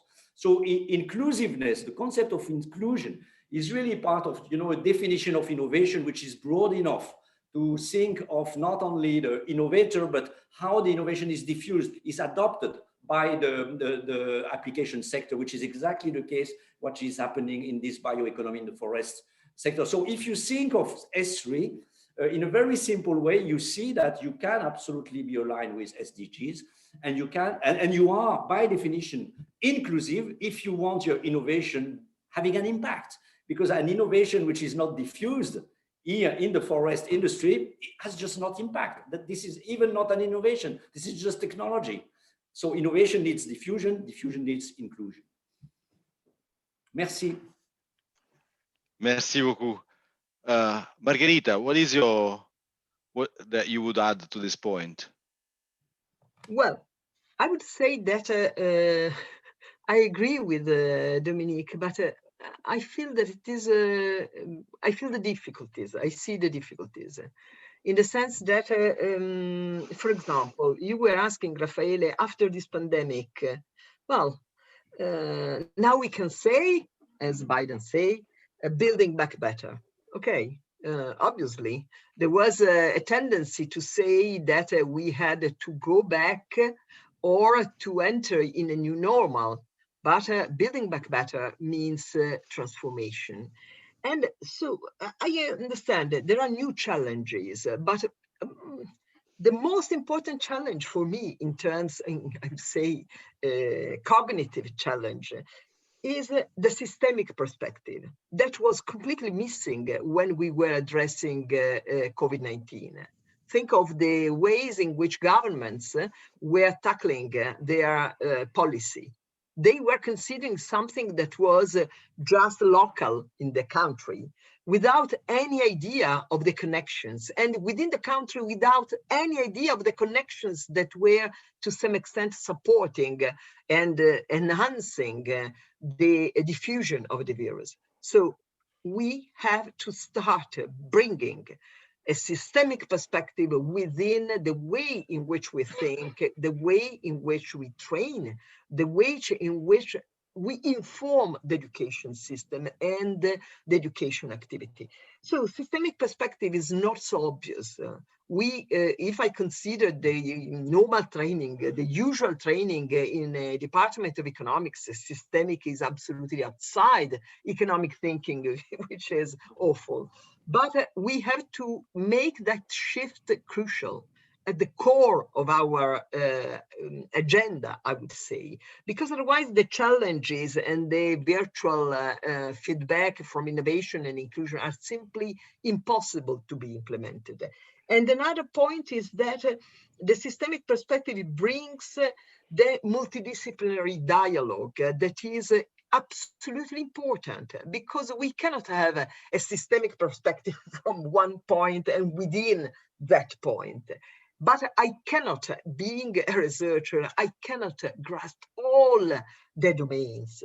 I can be expert by definition in a limited number of domains. My expertise is such because I have learned, practiced, interacted on that domain. But we need the ability of tackling with many different expertise the same issue. So we need to bring this ability within the education system, allowing our students to be, to some extent, learned in very specific disciplines, but able to dialogue with many other disciplines. Yeah. This will be the challenge they will have to address. They will enter in a company, in an organization, in doing their job.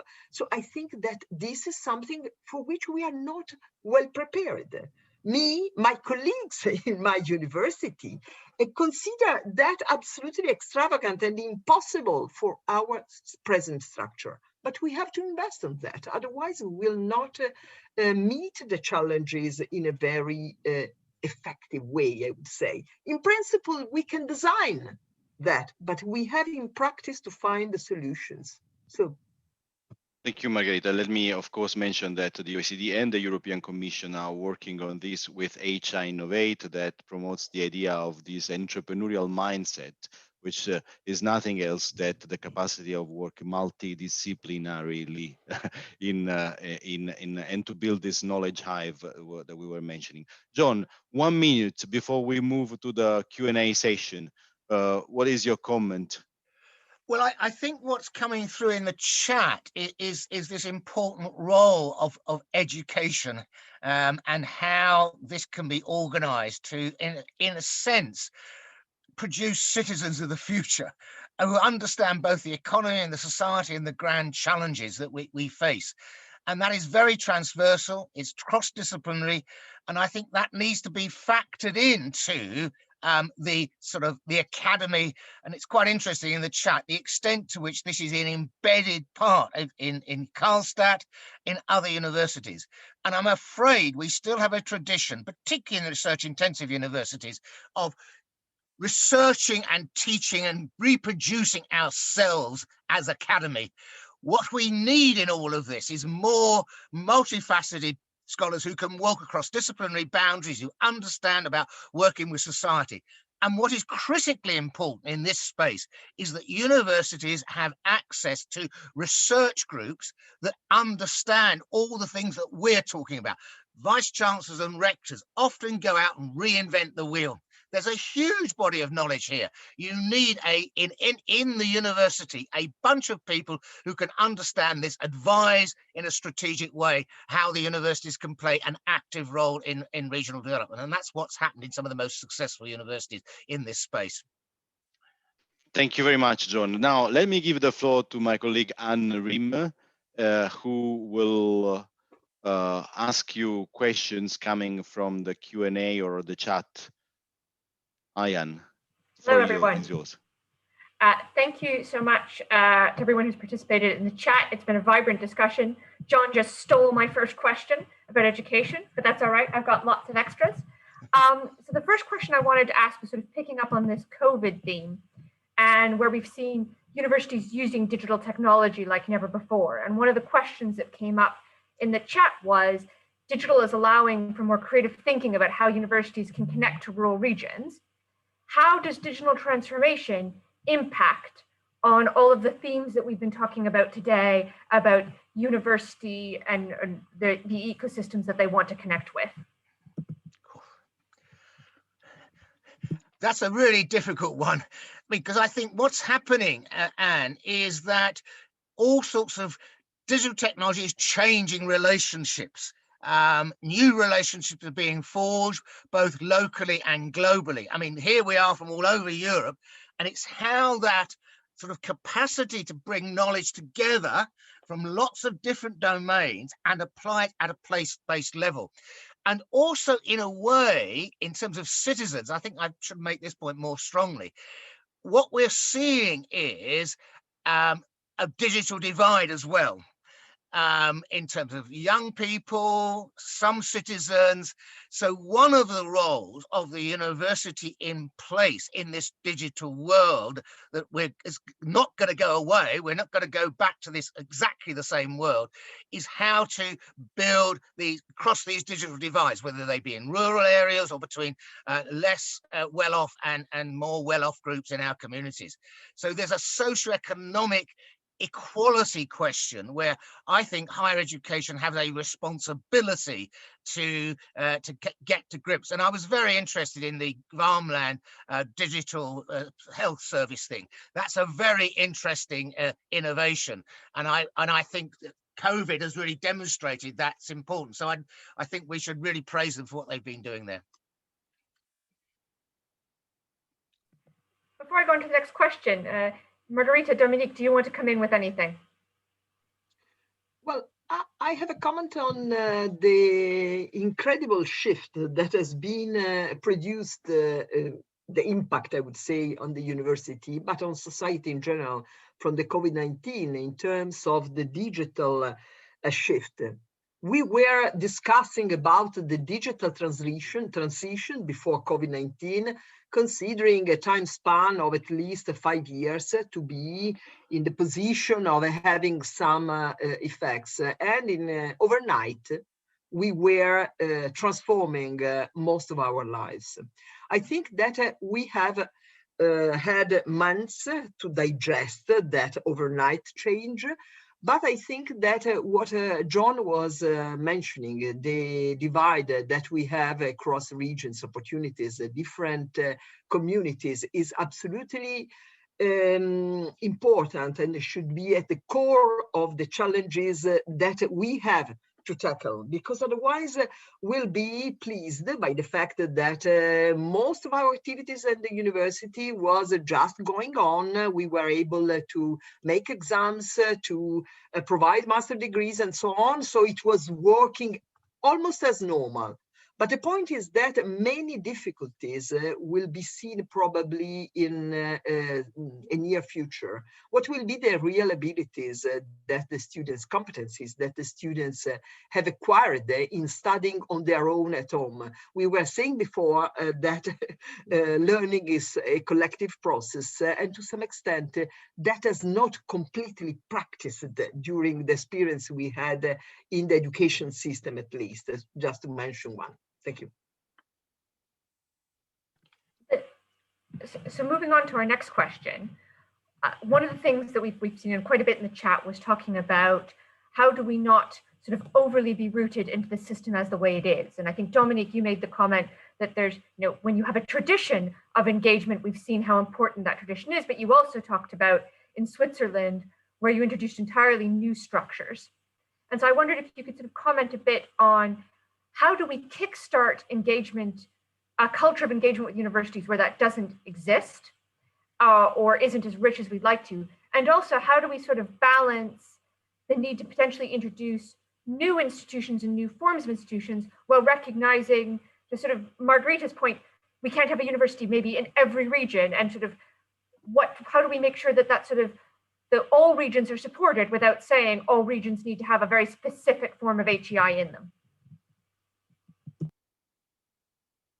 Maybe John, you have a better reply than I. Sorry. Well, I think one of the issues which I've put in the chat is how we can persuade ministries of education in response to the crisis to think about the totality of the higher and further education systems in their countries. And broadly speaking, it has been many countries territorially blind. The incentive structures have been very different. But I think COVID has demonstrated the challenge, particularly what I would call left behind places. They may not have a university, they might have a University of Applied Sciences, they might have a further education college. So how do we network these together in a coherent way and reach out to those left behind and left behind places as well as left behind people?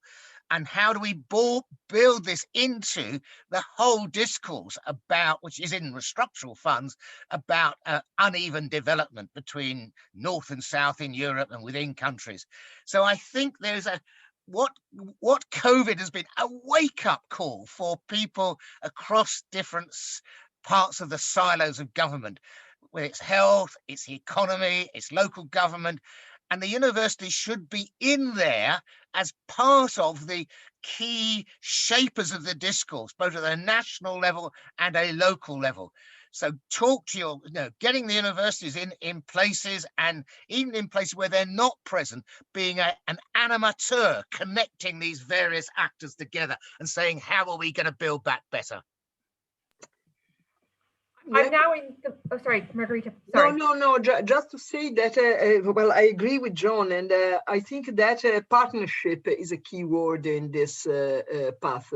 And we had an experience, incredible experience, after the earthquake in Emilia-Romagna. Yes. And we were involved in the analysis of the impact of the earthquake. And when 4 years later, the central Italy was affected by a very strong earthquake, we started a collaboration with researchers in the area, and we started thinking of creating a research center that had to bring together the experiences we had elaborated in our research, the needs they were having. So I think that partnership is something that must be crucial in the path of transformation that we wanted to build. And obviously, if you have universities in each place, it works, but it's not so obvious that when you have a higher education institution, it has the strength, the variety of disciplines, the competencies to answer the challenges they should address. So I think that only through a commitment on partnership, a change could be possible. I'm now in the most dangerous position in any webinar, which is the last question before lunch. So I will try to keep it quick and short, which is we've talked a lot about some really strong examples, some inspiring examples about smart specialization. And one of the things that came up in particular from colleagues from Eurasia was, how do we talk about excellence in smart specialization? And not just in terms of quantitative, but how do we tell the stories about impact and influence that that show and allow really to understand where's best in class and most innovative practice happening. And Dominique, I'll punt to you again, because I think you did really say some very interesting things about how you were identifying excellence in the Universities of Applied Science. So it'd be interesting knowing a little bit more about that. We're so close with the mute button. There we go. I think it's a key question, because at some points we get what we measure actually. And so if we are not able to measure excellence at this level of regional impact, support of SMEs, and so on and so forth, it's going to be very difficult to create enough incentives for these universities to respond to these regional needs, and so on and so forth. So, I mean, I don't have any metrics or indicators about this.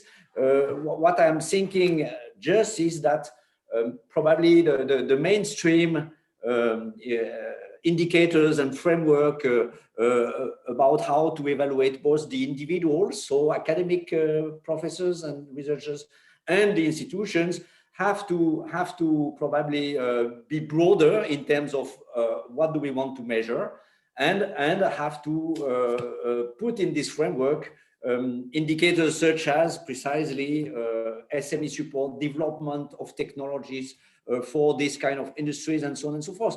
We know that, and this was empirical research a couple of years ago, that the transfer of a technology from a university to a SME requires strong involvement of the faculties. It's not just enough, to write the paper and send the paper to the SMEs. As we all know, the faculties the researchers then have to be there, which create a problem with digital transformation. Of course, the faculties have to go to the SME and to work with the SME guys and so on and so forth. So that's part of this new way of measuring excellence. And I think at the Commission, for example, at the European Commission, we need to have this kind of dialogue between DG Research or Innovation Research and DG Regio, actually, because precisely they have to stop functioning in silos, but really to have this integrated framework in terms of excellence. What does it mean for universities with regard to regions? Can I come back, because I have to go in a couple of minutes, and I've just put it in the chat. I think one of the ways you measure excellence is excellence in partnership working, as revealed by peer review. And so, but that shouldn't lead to a league table. It's evaluation that improves performance in partnership working. And that's precisely what you have been doing in OECD over many, many decades. And that's what we're trying to adopt in the UK Civic University Network and Commission follow-on, is an evaluation process using peer review and an index. We're developing an index of civic engagement, which won't be only quantitative, but will be qualitative. So the whole notion of self-evaluation and peer review of partnership working is a way of taking forward this excellence agenda. I'm sorry, I have to leave now. Thank you. Well, thank you very much, John. Okay. And I'll now just pass back to Raffaele, but just a big thank you to everyone who's participated in the chat and sent through questions. It's made this a really dynamic conversation.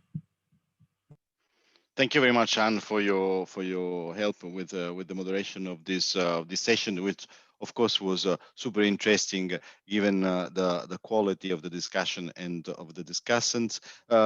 You know, what emerges from here, let me say, is that can the OECD new forum on the geography of higher education play the role of being the one pushing for this new approach, this idea of building back better, in which we say that we have to be systemic, we have to connect the different areas of policy and knowledge to achieve a better system and a more efficient and inclusive one.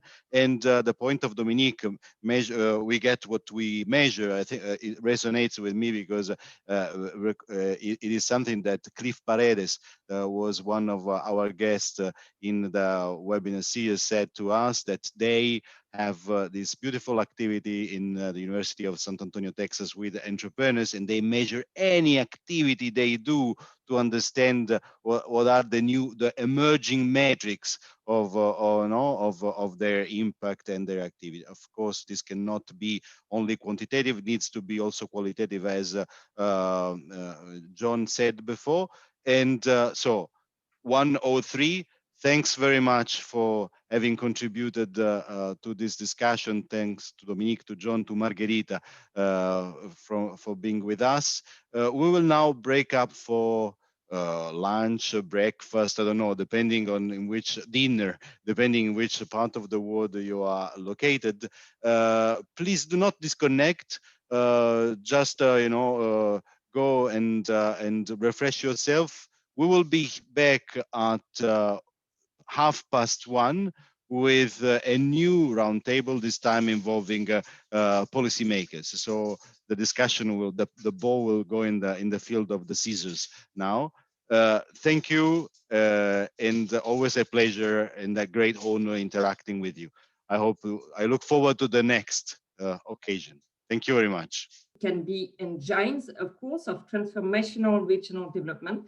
However, we also see some very important challenges and obstacles. And one set of challenges can be grouped under the quality of governance with regard to the relationship between a region and a university. This refers, for example, to creating the right incentives for firms and universities to work together, to placing regional innovation as a central strategic agenda in the universities through its leadership. Another set of challenges exist in particular for the less developed and remote regions. In a recent report produced by the OECD on broad-based innovation policies for all regions and cities, we have shown that these regions are often in the greatest need for additional innovation support. However, their weak absorptive capacity, including in universities, keeps them from making the full use of such support. So in this roundtable, we will focus in a first round of questions on the challenges that you see, and in a second round of questions on the solutions. So I just want to remind all the participants that you can submit your question in the chat function at any time during the discussion. We will dedicate 15 minutes of the roundtable at the end for a question and answer session, which will be moderated by my colleague Sandra. So without further ado, let's move to the first round of questions on the challenges. So I will ask the first to Darja Isaksson. Darja, you are the Director General of Vinnova in Sweden. We have heard this morning interesting discussion regarding the Karlstad case study. Looking at Sweden more broadly, what do you see as the main challenges in connecting academic research with transformational regional development? And do these challenges differ by type of region, urban versus rural, for example? Thank you very much. Thank you. Well, let's just start with stating the obvious, that our universities are fundamental pillars of our knowledge-based societies and democracies, and therefore key drivers of economic and social development. And their core strengths in academic freedom and autonomy, recognized quality brands, and a system of widely accessible education is what we build upon. They also have a big strategic importance with their ecosystems as central partners for industry, SMEs, and the support they provide for hotbeds of science and technology-based startups, which they can, when they work really well, connect to an international context. So in short, academia is essential for transformational development, and transformation happens in a geographic, regional context somewhere, anywhere. And I think that Karlstad is a great example of this type of collaboration in action, in both having strategic priorities in research based on an idea of how to lead from the future, building the type of collaborative partnerships long-term with industry and public sector to provide the necessary both applied research agendas, the capabilities in many ways. So I could dig deeper into that. But to come to the challenges, to ensure an equitable value-based economy and resilience to future crises, I think the main challenge is to collaborate both wider and deeper with surrounding society and industry in leading from the future. So challenges that we see is, for instance, there are challenges in capabilities. It differs. Some regions and the industry ecosystem around the universities may have strengths, but others are dominated by industries that have a majority of SMEs and weak connection to research and innovation. So there needs to be a sensitivity about what approach is needed. But this also impacts talent attraction opportunities, of course, in the entire regional ecosystem. And that also requires different approaches. One general comment, though, is that I think there's an opportunity and a need to increase the ability to build on much richer and more global networks in general, rather than thinking about talent attraction from a pure regional perspective. We also see a capacity challenge in important supporting functions, such as innovation offices, incubators, hubs, the test and demonstration facilities that are necessary for experimentation, industry, and commercialization, for instance. They're sometimes too weak to do the job really well.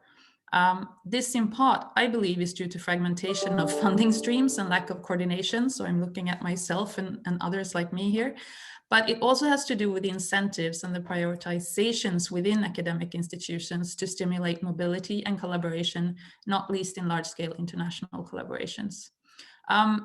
Also, if I turn to challenges, there's sometimes sub-optimization due to lock-in effects. In short, companies such as startups from other regions aren't necessarily allowed into these structures when they're funded with regional money, although we know that it's crucial that we use regional strengths as resources for the world. And sometimes even demands from us funder agencies hinder this, and we should really change that. And then my last note on the matter of challenges is that There are also a few generic challenges to transformation. We know that we need to increase directionality and a more effective experimentation in terms of policy. We also need to get better at stimulating both demand and opportunity for new solutions to really make a difference. There's also a lack of mainstream knowledge about what transformation actually means and entails, both in terms of the necessary ambition and what it means. So we would need more leaders to have a better understanding of complex systems, just to make one example. So this hinders leadership on all levels. And I think academia can really help there. And now that the sense of urgency about the global challenges is accelerating, there's also a bigger demand and need for the competencies to facilitate this type of necessary deep collaboration. And again, academia can both lead in that, actively take that leadership part, and also build that kind of capacity. So I'd love to come back to some thoughts on that, but those are challenges from my perspective. Thank you very much, Darja, for sharing these very interesting points, capacities, locking effect, lack of mainstream demand. We tend to see Sweden as a very inspiring country for regional innovation, and it's almost reassuring to see that you also are confronted to so many challenges. So thank you. We will now turn to Marco Blouin. So Marco, you are Directeur Général in the Direction Générale de la Science et de l'Innovation in the Quebec government in Canada. So the AI supercluster in Montreal provides an interesting example of industry-led cooperation with universities. What is the experience of Quebec in the linking academic research and transformational regional development, and how does the cluster support that? And what are the main challenges? Would you echo some of the challenges that Darja just mentioned, for example? Thank you. Yes, thank you very much. Bonjour à tous. First of all, you need a strong academic background. So Darja just tell it that if you have a strong academic institution, you can develop, economic development. In Quebec, we see academic, not only university, but also a college. So to cover all the chain from technician to PhDs, you need a critical mass of researchers. In AI, we have great researchers such as Yeshua Bengio, Hugo Larochelle, Joël Pinault, Aaron Courville, and a lot of other great researchers. So this is the first part of the equation. So you need, if you have a strong academia, you will have a strong innovation. So and it's not the only thing you need. In the last 20 years, Quebec created a research consortium, academic and industry consortium. So in Quebec, companies, researchers from companies from startup to big companies, they are used to work together to do collaborative research. So it's in their DNA to work closely. So in AI, it's the same thing. We have a great super cluster, Scale AI. We also have a cluster, Techno Montréal, which is also a regional cluster where companies and academia can exchange.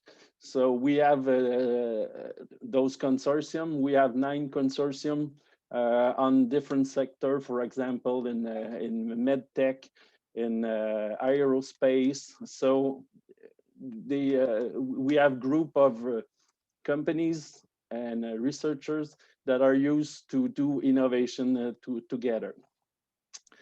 So also you need a strong startup ecosystem with the incubators, accelerators.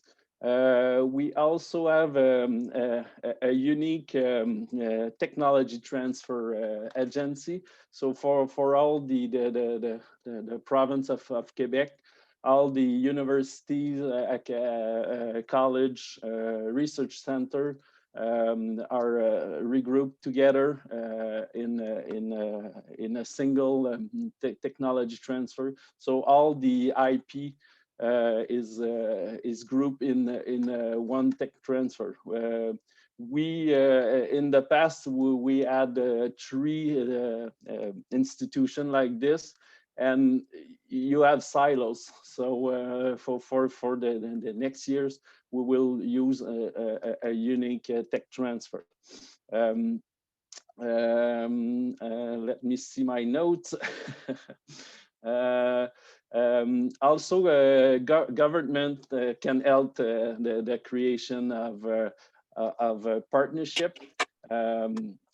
For example, we have a call for proposals. For example, in AI, we have several call for proposal that encourage the partnership between companies and academia, and also between researchers. We also have an international part on these call for proposal. So we try to have our startups or companies to look also internationally. Another point is the development of talents. So we try to have workers or develop workers that can use artificial intelligence, not only to develop the artificial intelligence, but also to use it in the real world, in real subject. And what is our challenge?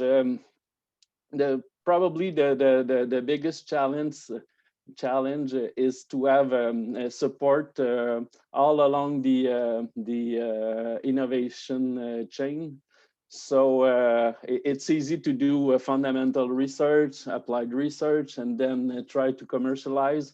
But you need to have a fluidity between all these main activities. So we are trying to have something that it's easy for startups or SMEs to have support all along this change. It's also important to have capital fund to help those companies to grow. Not only VC, but also capital that can wait more a year. So, and maybe one other challenge is to develop a trust between all these stakeholders, because researchers are not talking the same language as a company. So we try to have those people talking together. I think I cover all my subjects, so thank you.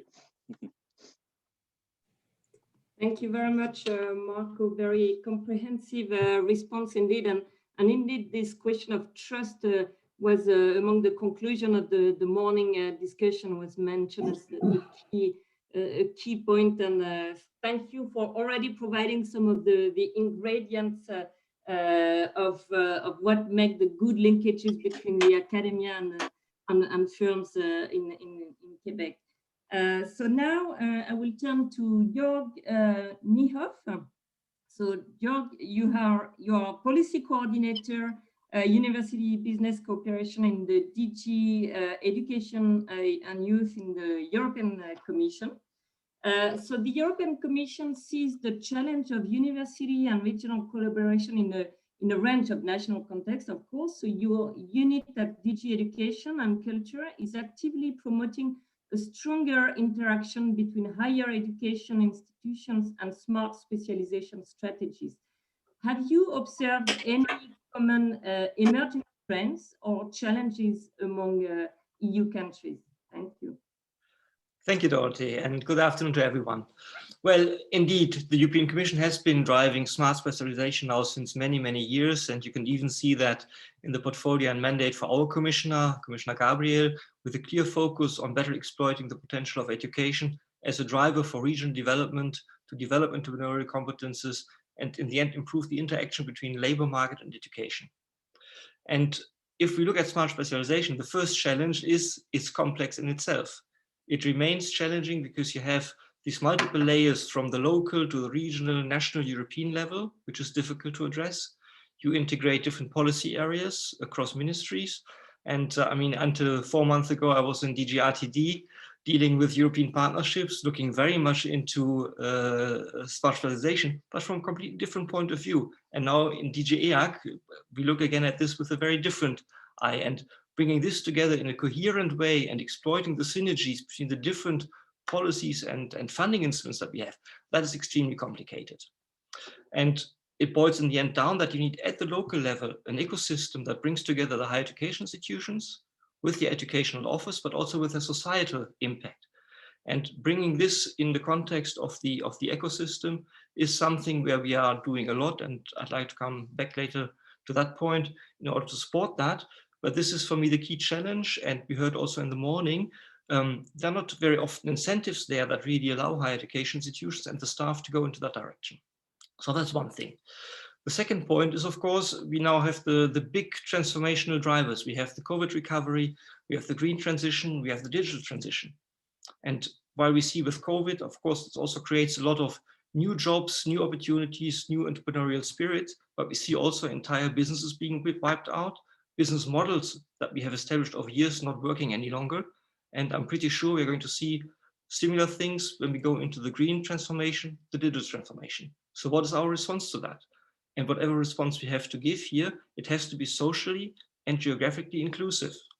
And the smart specialization strategies, I think that's the point where we have to understand what is the element of place sensitivity, because green transition doesn't mean the same for every region.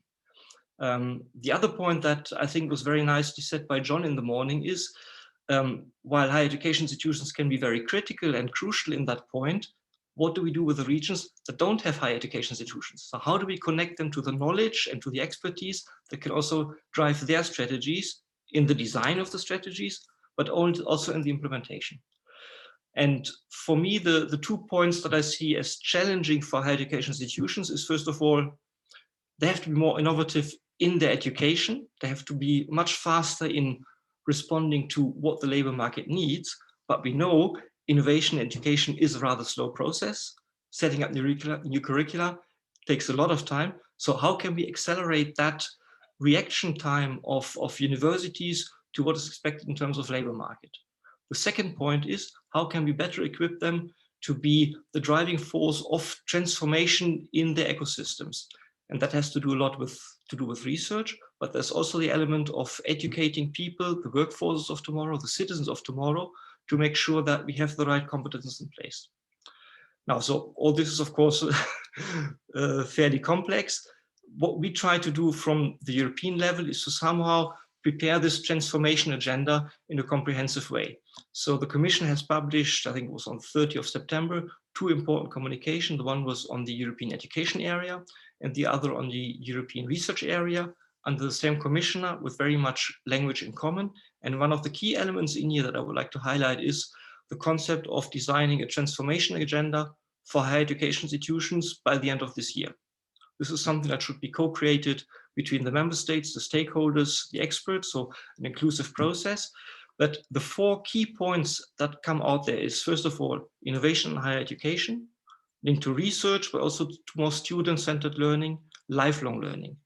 The second point is digital and green readiness. We have covered that already a little bit. Inclusion is another key point. How do we make sure that we are more inclusive, not only in terms of gender, but also in terms of societal background, cultural backgrounds? And last but not least, and that brings us back to the point I made before, connectivity. How do we better connect higher education institutions in their local ecosystems, but also across borders, because we need both elements. I fear that sometimes the focus today is very much on cross-border, and you forget the local ecosystem, but it only works with the local ecosystem. So I hope with this I could make a few points that help the discussions, and very much looking forward to the next discussions. Thank you very much. You're very interesting indeed.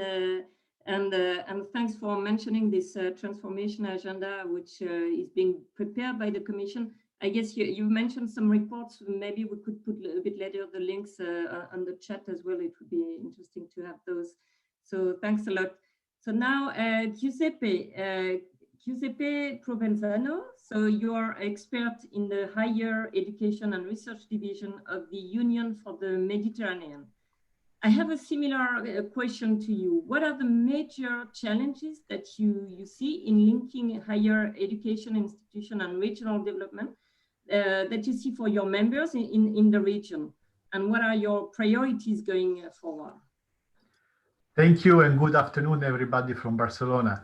So let's start with a quick snapshot of the status of the Union for the Mediterranean, the region, the Union for the Mediterranean and higher education and research in order to better frame this issue.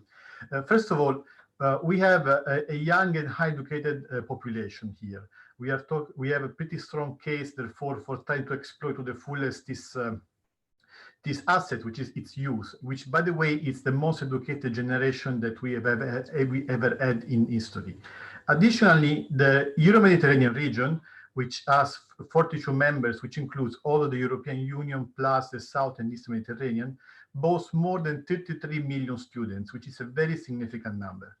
Finally, there is a need for a quick and strong recovery after the disruptions being caused by COVID, this pandemic, which calls for investing as much as we can on higher education and research in order to kickstart this new way, this new normal, since we cannot go back to the old ways. Still, our region is unfortunately no stranger to what it is effectively a global barrier to career development and employment, which is the gap that exists between academia and business on the two sides. There is a lack of communication that between two interdependent worlds, which can hamper employment and job creation, especially if we let it go unchecked. This could lead to many consequences. If unable to find decent job opportunities, for instance, young graduates and researchers risk going into under and unemployment or moving to other countries or sectors looking for more opportunity in their fields. And this will contribute to the already existing brain drain. So what we can say is that in our region, despite there are substantial differences in social economic conditions, university graduates experience some particular challenges, especially if we see the data for the South and Eastern Mediterranean, where 40% of the population, it is under, the population under 25, it has one of the highest degree of unemployment has been going. So in the last 2 decades has been increasing. There are many anti-lock causes, but one is certainly skill mismatch. This is according to recent poll, which have identified by enterprises that 32% of the enterprises being polled have identified that the lack of skill is one of the reasons for why they are not hiring. And unlike in other regions, unemployment here is highest among those who have tertiary education, which have a degree, reaching even an average of 30% across the region. This is a point of particular importance that we cannot forget, especially there is a strong gender dimension of unemployment in many sectors. This is in all countries of the Euro-Mediterranean region. It's not specific to some areas.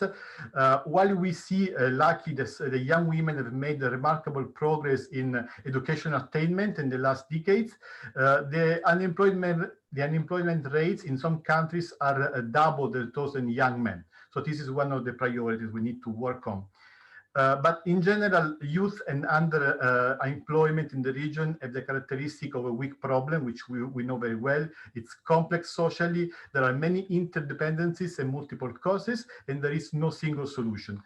One one point where we can try to foster solution is through collaborative approaches against these kind of challenges, which is where the Union for the Mediterranean has developed some skills, some methodology, and excels in general. We need to engage all the kind of stakeholders who want to create a common vision, a narrative, develop joint strategies in order to achieve a higher degree of innovation in the region, and therefore employability for the researchers and the students. One very simple but very difficult approach is increasing the interconnection that exists, the interconnected tissue, if you want, between academia, enterprises, and policymakers, without forgetting the civil society. There have been definitely efforts for trying to push forward this kind of agenda.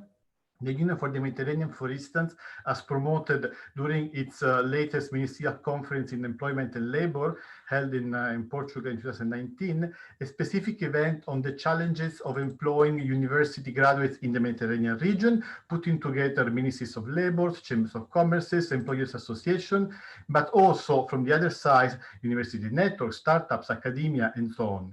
And we've tried to find some new priorities on which we are working on.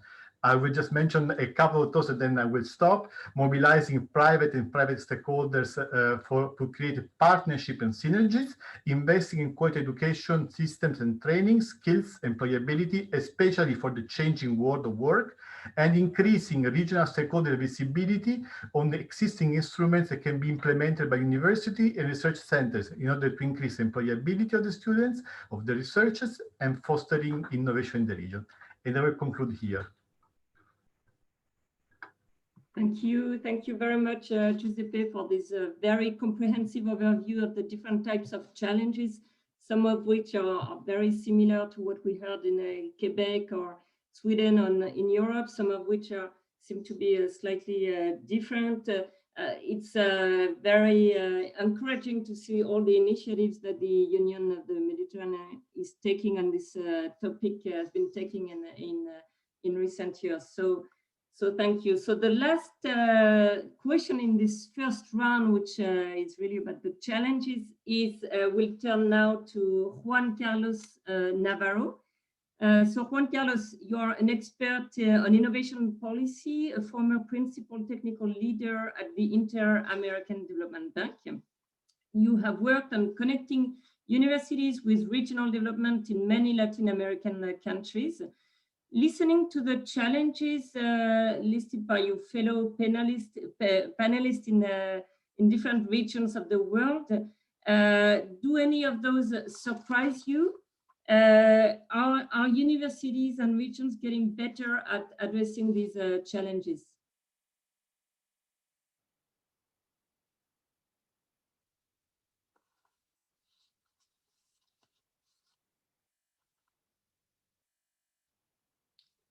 Juan Carlos?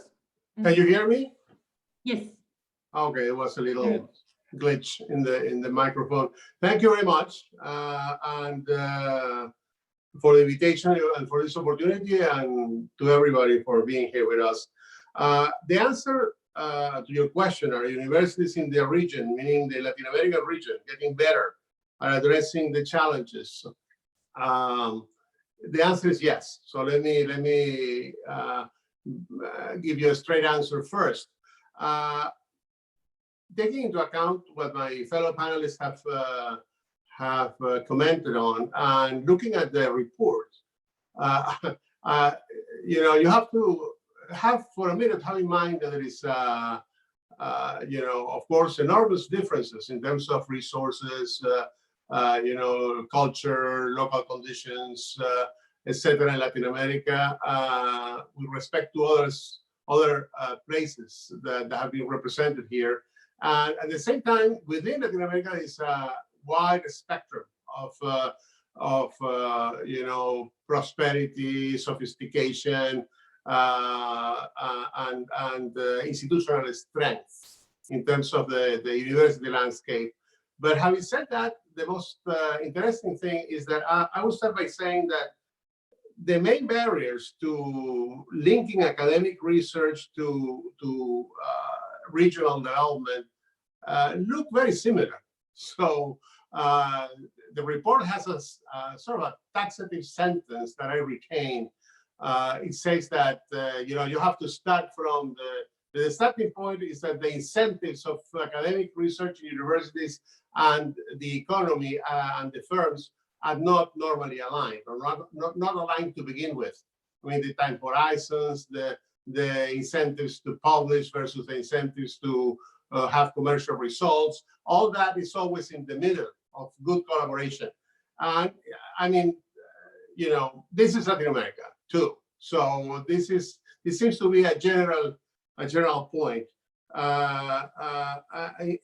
You know, if you look at the innovation surveys in Latin America, the innovation surveys, according, you know, to the format contained in the Oslo manual of the OECD, you know, when you ask firms what is the main source of ideas for the innovation projects, universities are not first, are not second, are probably not third. So it's the ideas are not necessarily coming, in most cases, in most firms, from universities. So, you know, I think the important points in response to that would be having the following in mind. I believe that I do see some progress, as I said originally when my answer was yes. I do see progress in terms of linking academic research and regional development, mostly because of a rapid change in the business environment rather than the university behavior.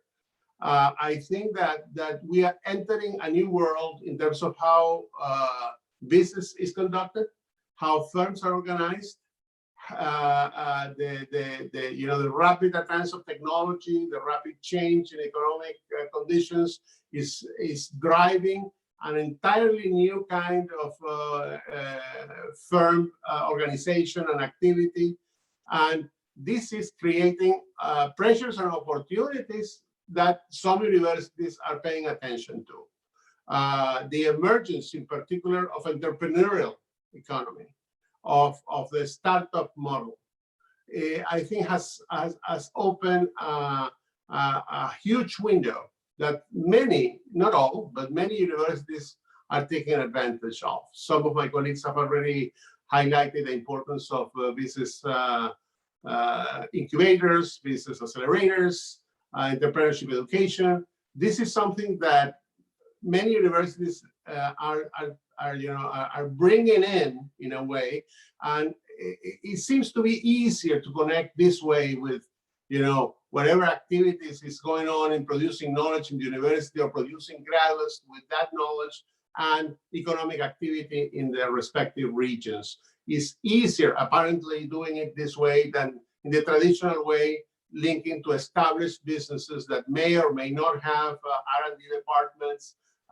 They could be small, they could be large, but it's always a difficult dialogue. But through this new channel, I think that things are moving forward. So the main message that I would like to leave you with is that given the change in the business environment that is very strong in certain clear directions, this is producing a new opening for the universities that want to have that in mind and have noticed to move forward. And in Latin America, you can find very good examples of that. Let me just mention one. I don't want to take too much time. But if you look at the case of the city of Medellin in Colombia, you have an organization called Ruta N, Route N, which is a consortium of the municipality with the business sector and the academic sector. And they're an independent organization, a bit more formalized than the academy in Karlstad. It has its own entity organizationally, it's not within the university. And they promote linkages between knowledge and business in a very proactive way with extraordinary results. I'll just give you a quick example. Research universities in that city and that region are particularly strong in biosciences. So Route N has developed a program to turn some of the patents and the new ideas that have come up from those research processes in universities locally into you know, new ventures, completely new ventures for the region that have, I would say, international, even global relevance. Have been very successful in attracting corporate partners and projecting the region economically beyond its own borders. So this is one example. There are many of the things they are doing. So this kind of thing is becoming more common, and as I said, it's a big opportunity that some universities in Latin America are using intensively. I'll leave it at that. I don't want to take too much time. Thank you very much, Juan Carlos, for this overview of the challenges in Latin America. Pretty consistent, as you said, with the other challenges that were presented earlier, the lack of alignment of incentives, the problem of capabilities, etc. And it shows that really there's a lot of potential to learn across the different regions. And the very interesting example that you provide at the end on Medellin is certainly something on which we would be keen to learn a lot more. So thank you for providing this positive note. And actually, now the second part of the discussion will really focus on the solution, the policy tools which can really help foster the links between the academia and the business world. And what do you see as the possible solution? So we'll immediately move to the second part of the discussion before then opening the floor for questions with the audience. So in this second round, we'll slightly change the order. So we'll start with Marco. Marco, so reflecting on your project, on the project in Quebec, what are the major lessons that you've learned? Have you overcome some of the challenges that were mentioned in the first round and do you see any policy synergies that need to be created or strengthened? Thank you. So I'll take AI as an example, but it could be applied to other sectors. The first thing, I think the citizen must be involved. For example, in AI, people are afraid of the technology. Is it good for me? Is it bad? Is there a bias using AI? So there's a lot of questions that we need to answer. So again, it's trust. So we have to build the trust between the citizen and the technology. So to overcome that problem, we in the province of Quebec, we put in place several projects. For example, we try to address the ethical the ethic of AI. So we have an observatory which work on the societal impact of AI. So it's researchers from several universities in Quebec that look at these impact. Also, the Montreal University developed the Montreal Declaration for Responsible Development of AI. So it's those activities can help build the trust from the citizen.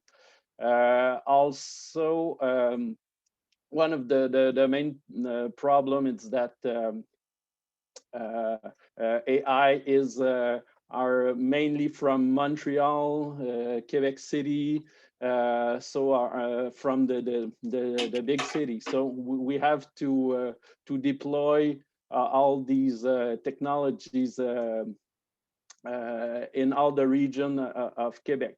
So we are working with our college. So we have college in every region in the province of Quebec. So we try to build the link between the university and college. So SME from a region in the province can have access to the expertise and also to the HQP. Also, maybe one also of the main problem we have is that Quebec is a small market. So how can we keep our champion long enough to let them grow and be large companies? So in the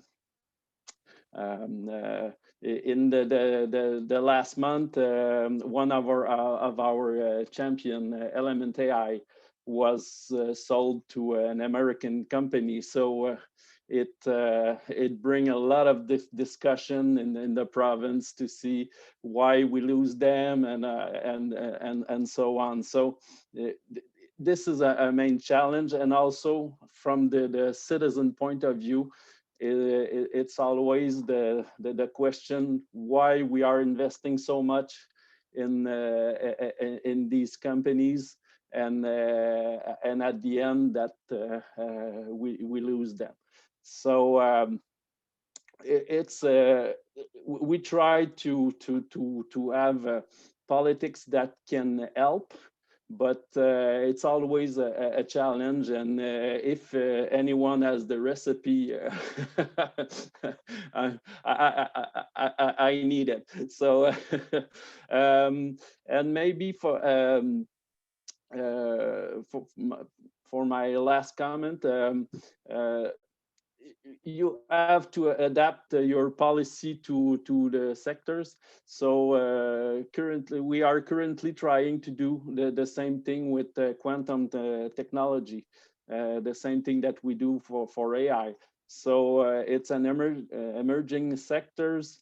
A lot of startups, not a lot of huge company are working on that. So it's different than, for example, the hydrogen sector, where huge companies are involved, multinational companies. So we have to adapt our policies to those sectors. Thank you very much, Marco. Already a lot of very inspiring ideas, I guess, also for other regions of the world. I would be certainly interested to learn more about your observatory on the societal impact of AI. This seems really interesting. So I will now turn to Jörg Niehoff. Jörg, what support is the European Commission offering to European policymakers and higher education leaders to support the engagement of universities with regional development actors? What kind of connection among the DGs, the structural fund, are you experimenting? You mentioned the challenge in the first half, but this connection. So now focusing on the solution. Thank you. Good. That's a question where I could talk a lot about. So I try to be short without missing too many of the elements. There's, of course, always the obvious element of funding, of money. And organizations like the European Commission, Vinova, we are very good in designing programs and rolling that out. But I would like to start with the equally important part of the processes, the advice, the elements that we can put into place to give directionality to what we are doing. And as you rightly say, we have to look at both the policy level and the level of the institutions and the individuals. And one of the approaches that we've been using in our team, and it was developed in collaboration, in partnership with the OECD, was what we call H-Innovate. It's a policy approach, I would call it, that allows higher education institutions, individuals to drive transformation of the institution towards becoming a more entrepreneurial and innovative organization. It's a very delicate and comprehensive framework with a lot of practical tools behind that. So it really allows organizations to have a strategy and leadership to drive the transformation without reinventing the wheel. That's the one point.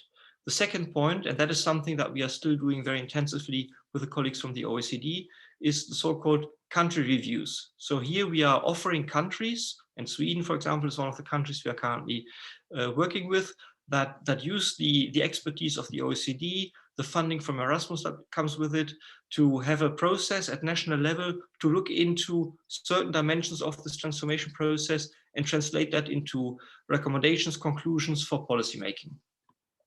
So that is one of the elements that we are bringing to the table. And in there is, of course, the local engagement and outreach, one of the key dimensions that needs to be addressed.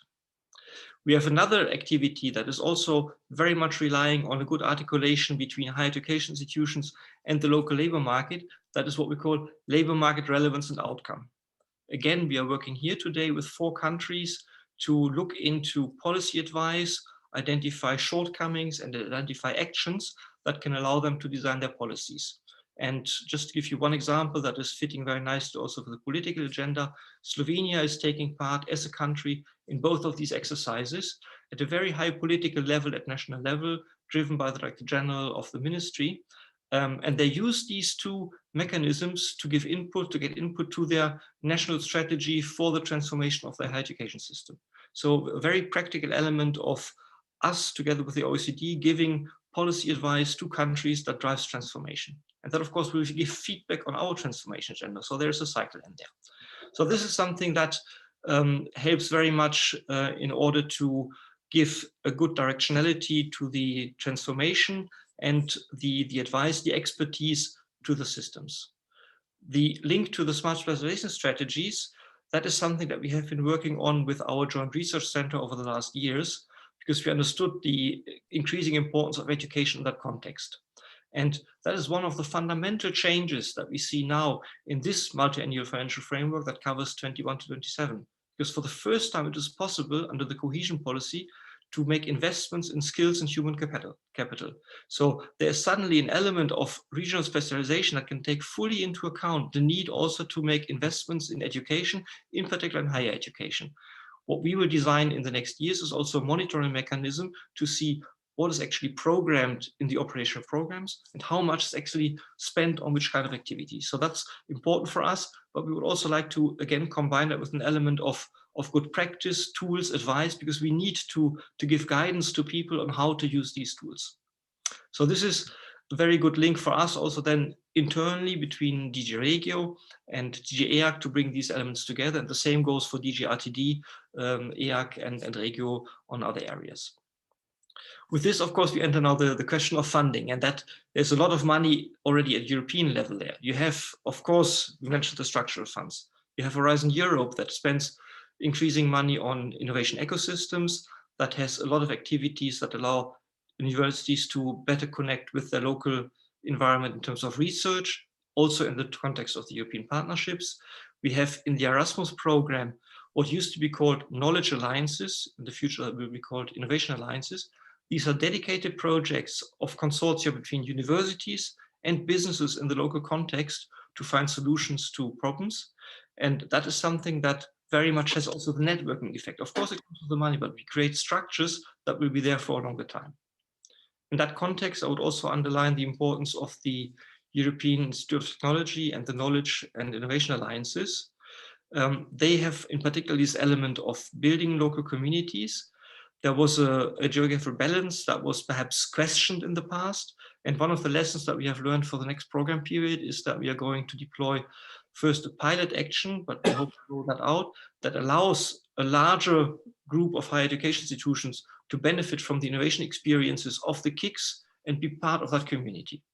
So what I like to say is there's a lot of money out there that is going to support the investments necessary, hopefully very much in line and directed also by the transformation agenda.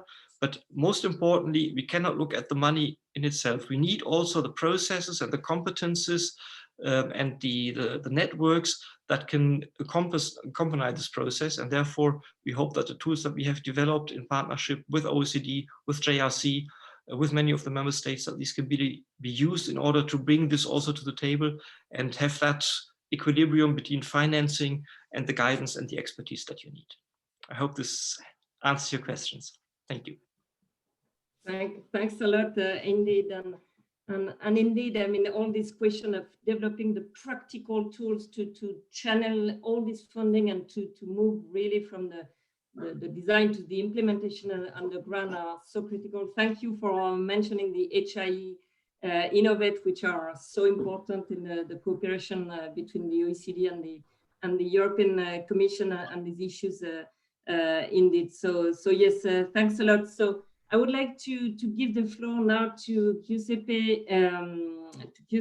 So for going back to the Union of the Mediterranean, what are the plans to tackle some of the challenges that you mentioned in the first part of the discussion?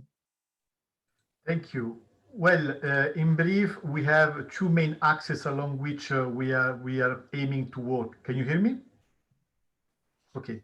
Number one is a dialogue for regional cooperation on research and innovation, especially when we need to identify fields for potential cooperation. In the Union of the Mediterranean, in our region, we have set up a kind of multi-stakeholder and multi-level approach in order to find agendas, research and innovation agendas, where there could be some added value to develop together, especially when it comes to development and developmental transportation. Our Minister of Research already endorsed in 2017 through a ministerial declaration 3 topics where we could have started, and we already initiated, which is sustainable agriculture, blue economy, and the deep roots of migration. From this political dialogue, 2 very important research and innovation initiatives were endorsed and are supported now. The PRIMA initiative, which is funding right now since a couple of years research and innovation projects on agriculture, water management, and other cross-cutting issues important to the region, such as climate change. And the Blue Med initiative, which has finalized a research and innovation agenda based on leveraging and advancing an innovative blue economy agenda for research in the Mediterranean. Now, within our platform, which joins together the 42 ministers of research, plus, of course, the GRTD, which is called the UFM Regional Platform for Research and Innovation, we are exploring new roadmaps for research on topics of common interest, which are rising in this moment. We are exploring, for instance, climate change, since in the Mediterranean, we are one of the most important climate change hotspots in the world, and one of the most inhabited hotspots in the world, renewable energy and health. Given the relevance of this topic, we believe that this could support development and change the economies for the better. Now, the second axis is given by connecting, as we mentioned before, all the stakeholders which are working on research and innovation, the universities, academia, and the world of work, the world of business, entrepreneurship. There are already a wide variety of best practices which involve the academia, the policymaker, the industries, the triple axis we keep on hearing about, and of course also the civil society. Today we heard many of the actually good practices could be replicated or could be joined. However, the main initiatives that exist, the activities operating in the Mediterranean, are not yet achieving the best possible impact that we would like to have in our region in terms of jobs, startup creation, employability, and so on. Especially if we want really to achieve the UN 2030 agenda, which is highly ambitious, and we need to accelerate in order to achieve as many SDGs as possible. This is why we launched a renewed call to action for policymakers, for industry, for academia, and for civil society. We have created and launched an initiative for supporting them by showcasing best practices, creating occasions for peer learning, presenting ways in which we can reinforce this triple helix. We called it Reinforcing the Innovation and Employability Nexus in the Mediterranean, not the nicest title, I agree with you. We have had the support, the general support to the German Development Cooperation. And without trying to reinventing the wheel, as was mentioned before by Jörg, we want rather to showcase how we can increase connectivity between academia, industry, and government in order to power innovation and employability, with the goal of allowing students and researchers to advance their careers with relevant skills, and especially to adapt them to a changing market. I mean, we need to really to think about lifelong learning as one of the features of this new normal. We also have a lot of experience coming from international institutions, from universities, university networks, which are quite important in the Mediterranean, and the different projects that exist since many decades. But we need to join them together. We need to make stakeholders aware of the opportunities that already exist, particularly in our region, where it is very difficult to break silos, to incentivize industry to contribute to research, to collaborative approaches. For instance, linking internship opportunities with startup creation, participating in developing the curricula.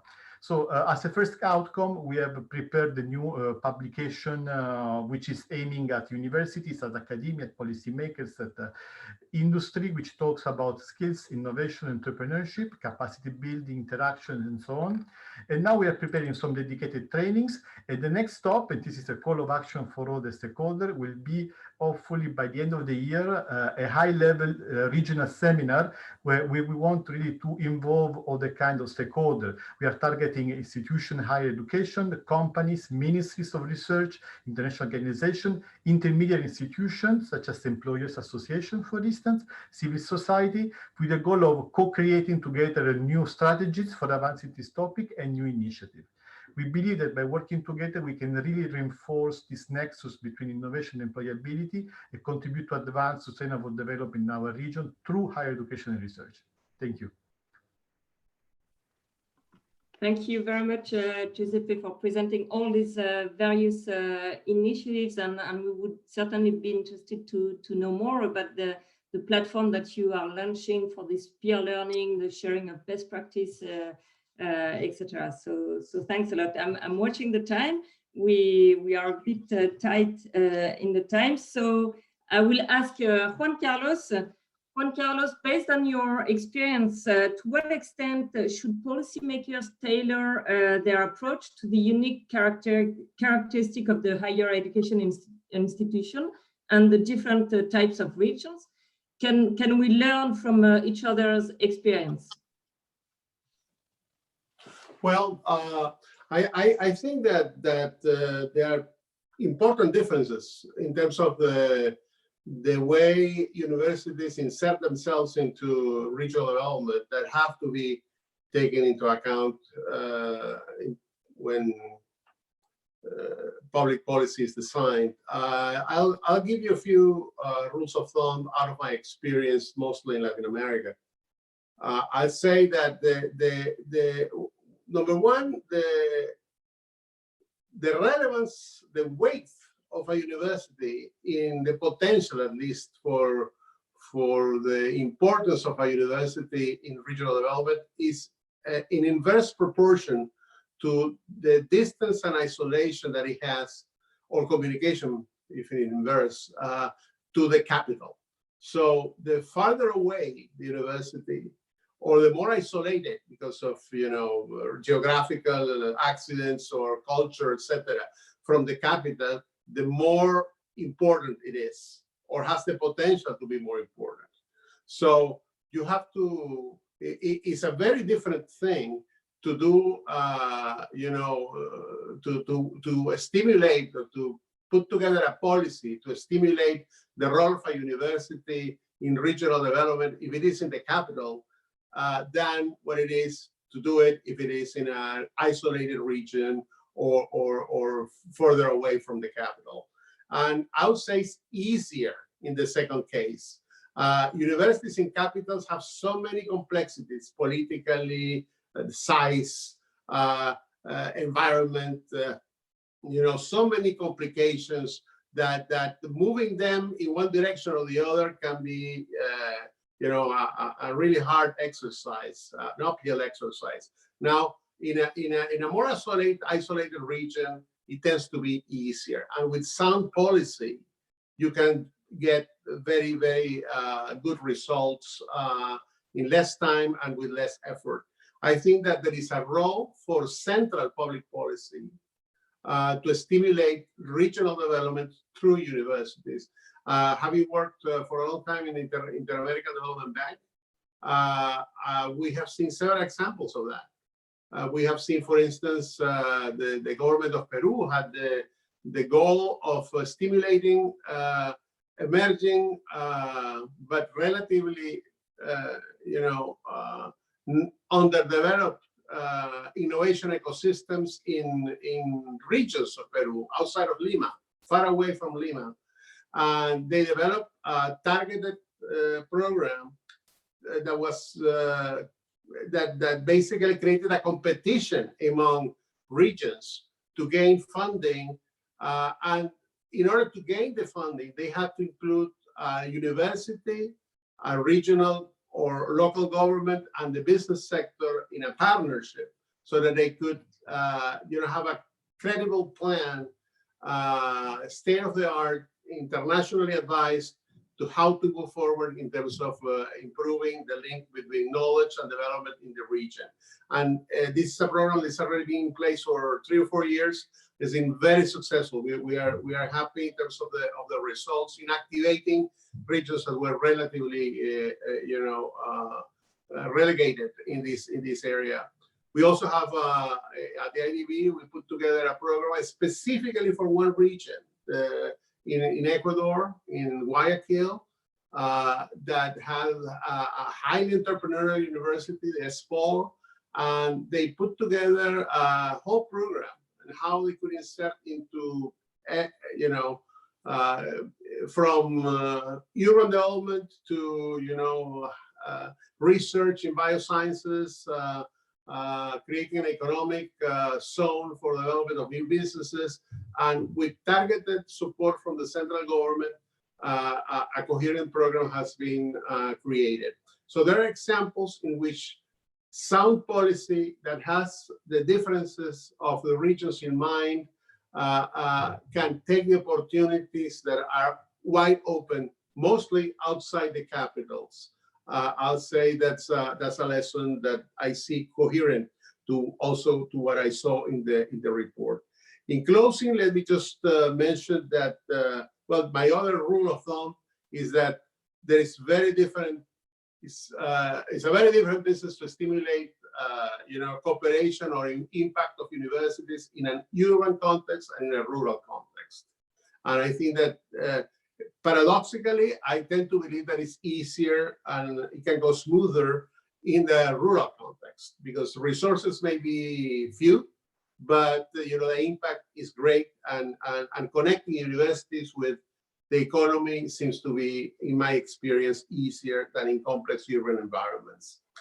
In closing, let me just mention that one thing that is emphasized in the report, that is the Academy in Karlstad had in mind this issue of how to measure the results. How do we know if this is working? And of course, the whole report is an exercise of that. But they did care about paying attention to indicators and to measuring impacts. And this is something that is very important. I think that we received a demand some time ago from the universities. It wasn't our idea in Latin America, that we should have a program aimed at measuring the impact and the economic and social value of universities for the regions. We consider that a very good idea, and we are right now in the middle of advancing with that knowledge, and hopefully before the end of this year, it will be available for discussion. I hope we can all benefit from that. Thank you. Thank you very much, Juan Carlos, for insisting on really the importance in the difference between the challenges and the types of solutions for the rural and the urban regions, and for giving these interesting examples of Peru, Ecuador. The OECD is actually working a lot on rural development issues, and has at the moment a specific program on innovation in rural areas, with a publication to be prepared by the end of this year. So these topics are really essential for us. So we are reaching the end of the roundtable. I would like now to ask Darja Isaacson the final question about the country that we have been mostly focusing on since this morning, Sweden. So Darja, can you tell us what are the next steps for Sweden? Considering the experience of Karlstad and other programs, what are your plans for the future? What would you do to promote regional innovation ecosystems and the role of universities if you had a magic hand? Always the dream of the magic hand. Well, thank you for the questions. While I pointed, you've seen some excellent examples from the Winvex cluster. And when I previously pointed to a number of challenges, I do see that we're moving ahead quite nicely, and transformation has already begun, not least because our multinationals together with academia are driving really ambitious transformative agendas together within electrification, steel production, and more. And we have a good opportunity because the building blocks and experiences are there to be built upon. The innovation offices, the Winvex clusters, also efforts such as AI Sweden, which now provides digital infrastructure, data factory skills, top-notch researchers provided by academia and industry leaders, as well as support in the form of mentoring, upskilling resources, etc. So that's coming along nicely and have nodes all over the country. And we also have the test beds that provide opportunities to radically shorten time from idea to product market fit, and provides, again, advice, access to international networks and talent attraction and more, quite often hosted by industry. Testa Center, AstraZeneca BioVenture Hub, Synaleap are 3 examples, and often they actually work together, many companies together with academia and public sector. And these are all connected through joint process such as Ignite Sweden that match demand and startup talent through these different structures. So we have these, they exist in the country and they're already driving transformation. So in terms of capacity right now, in part due to the pandemic, I think it's safe to say that resources in terms of money is not the problem. We have another opportunity. The understanding, sense of urgency for need for transformation is increasing. So we also see that the actual markets, the demand and the risk willingness, for instance, in investing in the necessary technology is also increasing. So I think the supporting structures as a whole, much of it is in place. I would like to just point out that we still struggle with the ability to scale up deep tech startups, which could get back to that. It's interesting to note that the recent Research and Innovation Bill in Sweden also makes a very clear point on the need to address societal challenges as a starting point. It opens up for new incentives and opportunities for universities to make strategic priorities, incentivize mobility, and address lifelong learning. So it's really going to be interesting to see what comes next. So I would summarize that part as the challenge, to Jörg's point, would be rather the process that creates both directionality, commitment, and coordination right now. And for that, in Sweden, we have the Swedish government strategic program areas where academia, industry, and public sector work together on joint priorities within climate, health, digitalization, and lifelong learning. And Vinnova is now working closely supporting all actors there to make joint prioritizations. As a result of that, we just recently, a couple of weeks ago, got the government mandate of drafting a new national ambitious joint program for digital transformation, addressing research and innovation agendas and lifelong learning, as well as test and experimentation needs with a consortia of multinationals and government agencies and public sector. As an agency, we now work in 10 prioritized areas based on 5 challenges: food, mobility, industry, health and cities, and abilities such as digitalization and lifelong learning. And it's going to be really interesting to see because that gives us the opportunity to develop our tools. Another thing that's happening is that we see that we've begun working in new ways across government agencies. So for instance, our strategic innovation program, Viable Cities, that is funded by both us and 2 other government agencies, just recently wanted us and got us to the point, which was wonderful to see, to sign a climate contract with cities, meaning that a number of government agencies, including us, have now jointly committed to have a joint process in supporting and aligning our tools to fit the city's transformative agenda. And this connects to the EU's missions. So just coming back then to the matter of academia, what I would love to see if I had a magic hand would be even more active participation and leadership in leading from the future, creating the rich and engaging visions that are relevant to people in all regions. The academia has the knowledge and the necessary facilitation and communication skills, not always in the same silos, but smart specialization processes can then be built upon. They would achieve even more if we would have a leadership to develop a broader and deeper process. So if such processes could invite even broader participation education, for instance, by creating platforms for intergenerational innovation using universities plus school plus X and crowdsourcing innovation talent globally. This requires more digital ways of working, but I can't help to notice how the pandemic and these digital meetings that we now sit in opens up for more of us that unlike to use these abilities, because there have been many people that, unlike gaming teenagers, still believe that strong teams and quality in dialogue can only be built in physical meetings. And I think that we all know now that that's not true. We can organize work differently. So how can we use this to provide opportunity for talent attraction and joint offers in opportunity and share talent, such as PhDs with many, is something I hope that we will look into soon. So I guess I've already said quite a lot. I would last say, I hope that the educational system will, thank you Jörg for the transformational agenda, get the incentives and sense of urgency of having an educational system that no longer moves in generational time. I think that this is the time to really speed that up. My last wish in my magic wand, I would love to turn all government bodies into masters of the art of applying automation and data-driven approaches in combination with the kind of work processes that impact mindsets and build networks that can be used as platforms rather than thinking that we work on a national level and somebody else works on another level, and also really work from an outside in and cross-silo perspective and have the ability and the courage to use our mandate to co-create and experiment with all actors in the system, because we are also actors in the system and need to act that way. Thank you. Thank you very much, Darja, for these very inspiring points. I guess on the key ingredients of the magic hand, the leadership, the broader participation, the incentive, the network.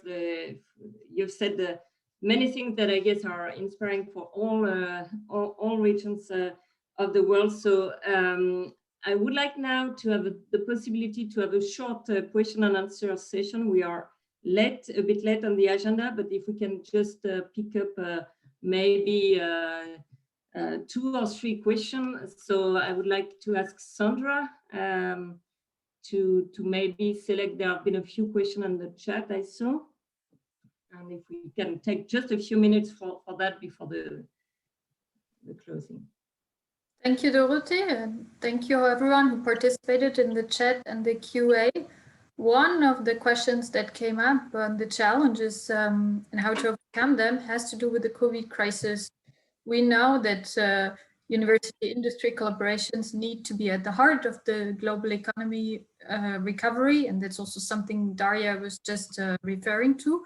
So what are the new opportunities that the pandemic has brought up for universities to engage more with society and to trigger in transformation? This has been put as this idea of collaborating wider and deeper with surrounding society, and Juan Carlos and Jörg brought also up this issue of more incentives that are needed for transformation.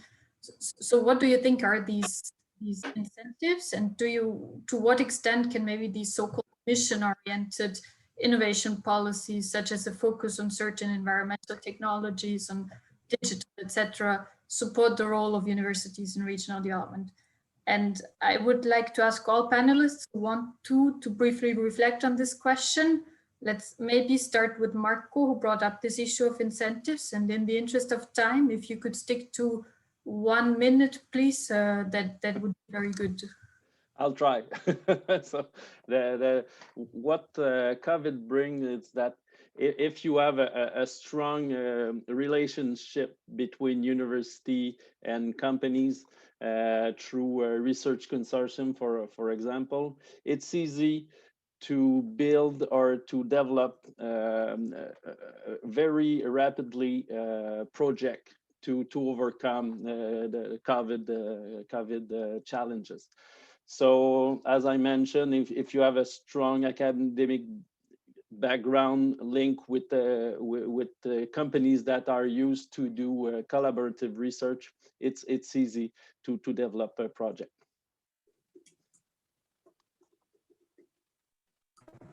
Thank you. Anyone else who wants to have a go at the question? Yeah, I could. Okay, go ahead.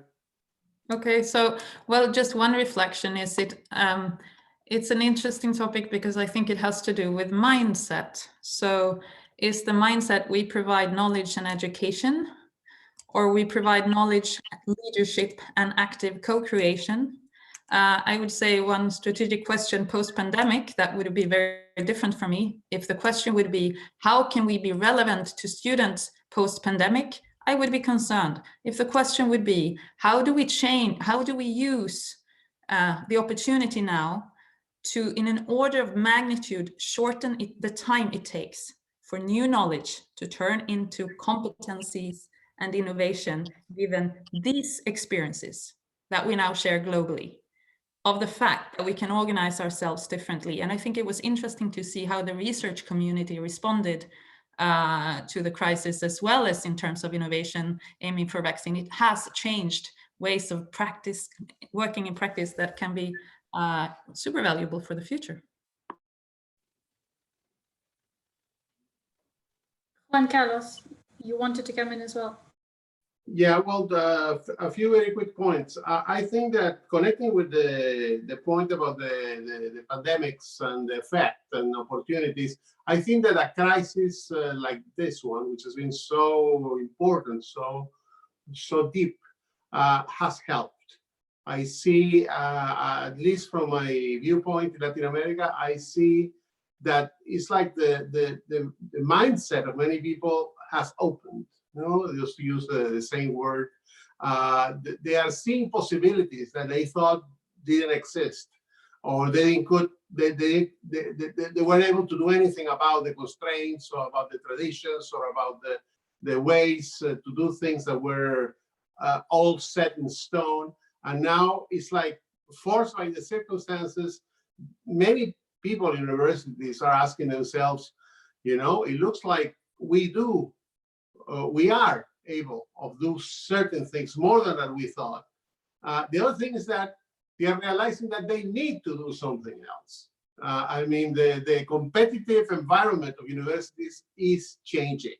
And they are discovering that if they don't move, probably there is competition around the corner. There's disruption around the corner for many of them. Some of them may disappear. Some of them may not be resilient.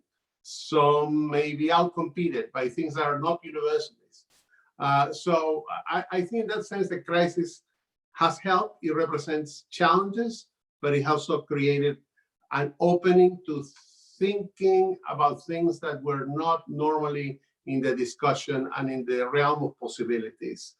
Finally, one last point is that I believe that the technological change, and in particular digital technology, creates also challenges and opportunities. I think it has created, in a way, an opportunity for universities to impact a wide range of industries, a wide range of activities in training, in research, and advising, consulting, etc. services. At the same time, it has created the conditions for disruption, for competition, and for a pace of change that is not always easy for universities to deal with. So I think we have to pay attention to the effects of digital technology on these incentives that we are discussing. Thank you. A second issue that has been raised is the one of trust and social capital. We heard and hear a lot that it's a key issue, but the question seems to be, how can it be established, and what are particular mechanisms in less developed and rural regions, where one of the mechanisms seems to be also to bring in external knowledge and talents. Giuseppe, maybe what is your experience on this working with the Mediterranean Union? Well, first of all, one of the issues that cooperating is often a challenge because of regulatory differences across countries and across sectors. So for this, maybe a change and dialogue among regulators could help in creating trust, because often there are non-economic barriers that hamper the creation of this of trust of groups of networks, because then maybe if research is funded by a ministry, there are some provisions that do not allow to export this kind of data, or this maybe it's different in other countries. So first of all, creating some common regulatory framework, or try to converge upon some minimal set of rules, could be a great support. Then, of course, there is an issue of mindset. And the less we are used to have cooperation, the less we want to have. The more we see our colleagues leading in projects into cooperation with companies, the easier we look for us to start something anew. It's a mix of creating new frameworks and encouraging a positive example to be set up, and perhaps to gain some kind of visibility and relevance, in my opinion. Thank you very much. And thank you to the panelists also for watching the time, and everyone for being so active in the chat. In the interest of time, I give the floor now back to Dorothy for a brief panel conclusion. Thank you very much to all for this who participated in this roundtable. In the interest of time, I think I will be very quick as well. It has been an extremely interesting discussion with a lot of concrete solutions and concrete example. I just would like to finish with one word, which is the sense of urgency. Many countries around the world are now implementing investment recovery strategies in the crisis context. And it's really essential not to lose this window of opportunity to build back better, and not to focus only on speed in spending the money, but really targeting the right actors for the investment, and supporting these regional innovation ecosystems, which can really make a difference to build back better. So just finishing on this note, thank you again very much to all the panelists and to the participants. And I will stop there, and I will give the floor back to our master of ceremony, Raffaele. Thank you. Thank you very much. Thank you. Thank you very much. I'm very grateful for this fantastic and very insightful discussion. I'm here just to move from the general back to the particular. So I give the floor to the Vice Chancellor of the University of Karlstad, Johan Sterte. I don't know if Johan is with us already, actually. I hope so. Thank you. I couldn't see you. Hi, I'm Johan. here. Nice I'm to here. see you. Yeah. Nice seeing you. Well, I would like to start out by expressing my appreciation to the OECD and to Nordviga for doing this assessment and for arranging this webinar. It has been extremely interesting, with a lot of possibilities, a lot of suggestions, opportunities, but also some difficulties and challenges for the future. Quite a few, actually. I've been a Vice Chancellor now for 17 years, actually a little bit more, at 3 different universities in 3 different regions in Sweden, and the situation differs a little between them. It's an extremely interesting job and rewarding job, but sometimes a little bit challenging. You have to deal with students, academics, researchers, teachers, politicians on all levels, public actors, schools, health providers, hospitals, and so forth, companies, all from SMEs to multinational ones, which we have quite a few in Sweden, not least in Värmland, funding agencies who can be very difficult, all with different views on what a university should do and expectations on what we do. So it may be a little bit tricky sometimes, and not just that, you are also expected to facilitate or even make them work together.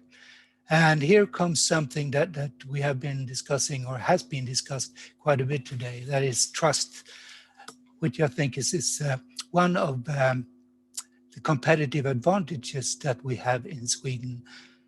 But trust doesn't come by itself. I think it relies on having a common goal, that there are incentives present, but also on a mutual understanding of one's motivations. The driving force for the researcher is not the same as the driving force for the company or the politician. So it requires time and dialogue and understanding in order to get there. I've also, as a Vice Chancellor, participated in numerous assessments of research and education, but I can honestly not recall any with so much praise and positive feedback as this one.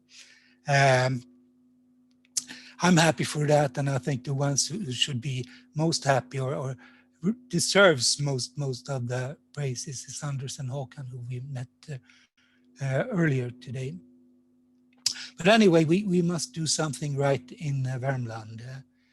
And I think we do. I think that smart specialization and the way it has been developed is based just on trust, dialogue, relations that are not limited to the Academy of Smart Specialization, but also involves other activities. I mean, we are on a common committee for facilitating the recovery after the pandemic. We are jointly running the Innovation Park, to name a few. There are more examples, but I guess time is a limited asset for me as well.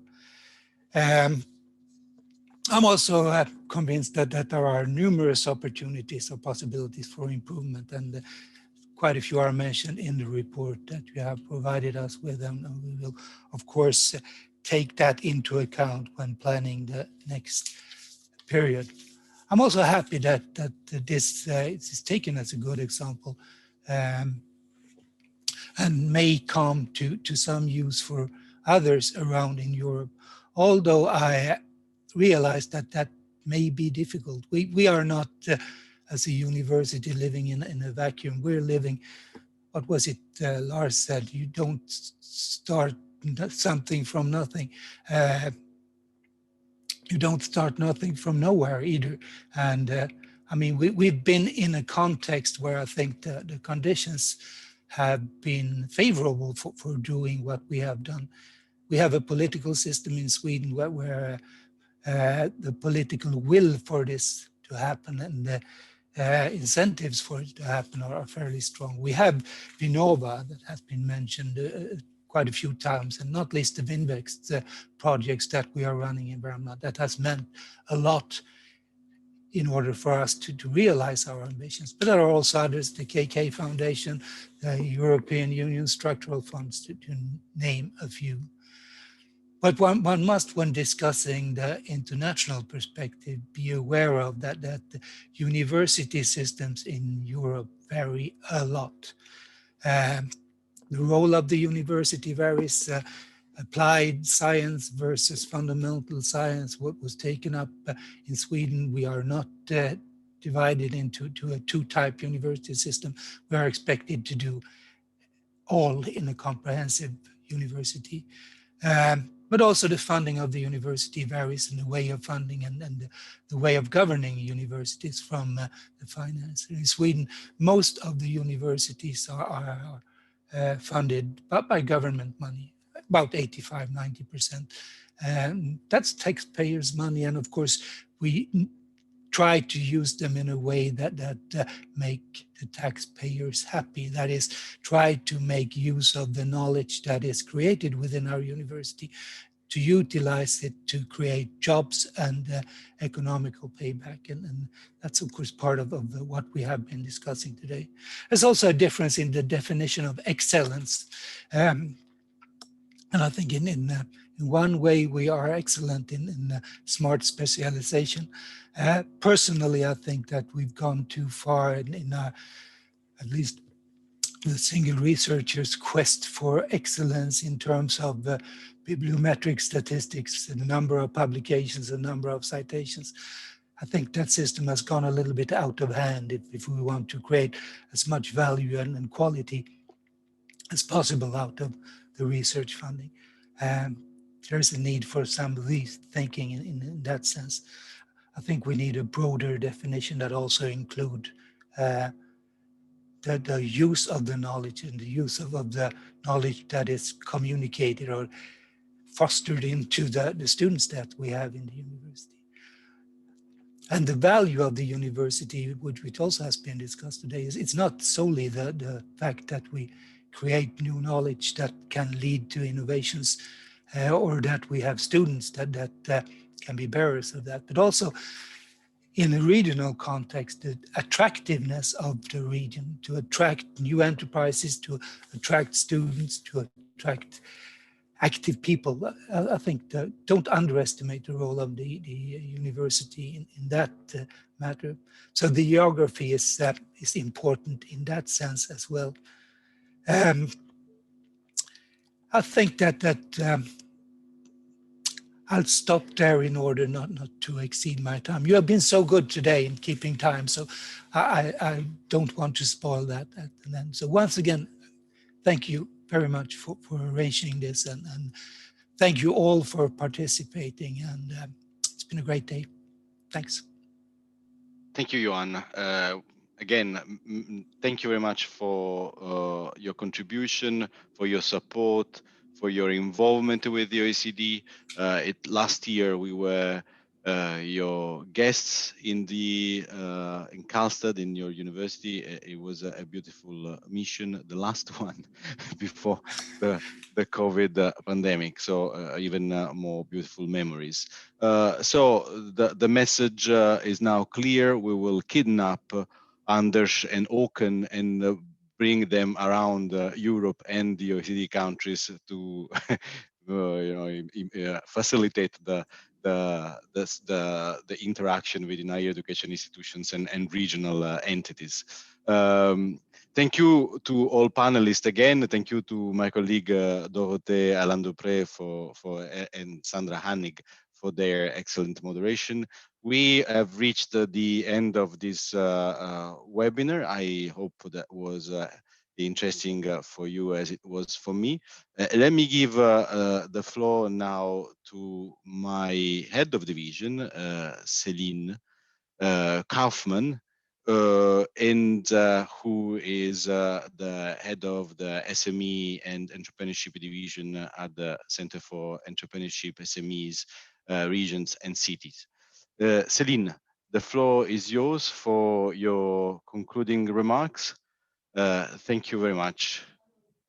Well, thank you very much, Raffaele, and thank you very much to all. I really concur with Johan. It's been a very, very insightful discussion with great inputs. I enjoyed very much the discussions, I have to say. And actually, I think they laid the ground for 20 years worth of work for us and our partners. So thank you for that as well. Throughout the event, I think the discussions have made increasingly clear that indeed what the director Lamia Kamal Shawi said at the beginning, that there is a need for developing a new narrative around the role of higher education institutions and the role they can play in society and economy remains very true. Higher education institutions are not only about their excellence in academic production. I think it's very important. It was made clear through the discussions. They're not even only about their international shine, although it's also very important. It was also made clear through the discussion. They're also very important in terms of their connection and contribution to the social and economic fabric of the territory they are rooted in, and notably through the skills, the ideas, and the economic partnership that they generate, the support to entrepreneurs and SMEs that they provide, and also their partnership with the policymakers, as shown by the case of the Karlstad University that we heard earlier on, and the report of the OECD put forward. So in a nutshell, the higher education institutions are an engine of local economic competitiveness, as well as of inclusive and sustainable development. And as such, they need to be responsive to their environment, and they cannot remain placed blind, as we say at the OECD.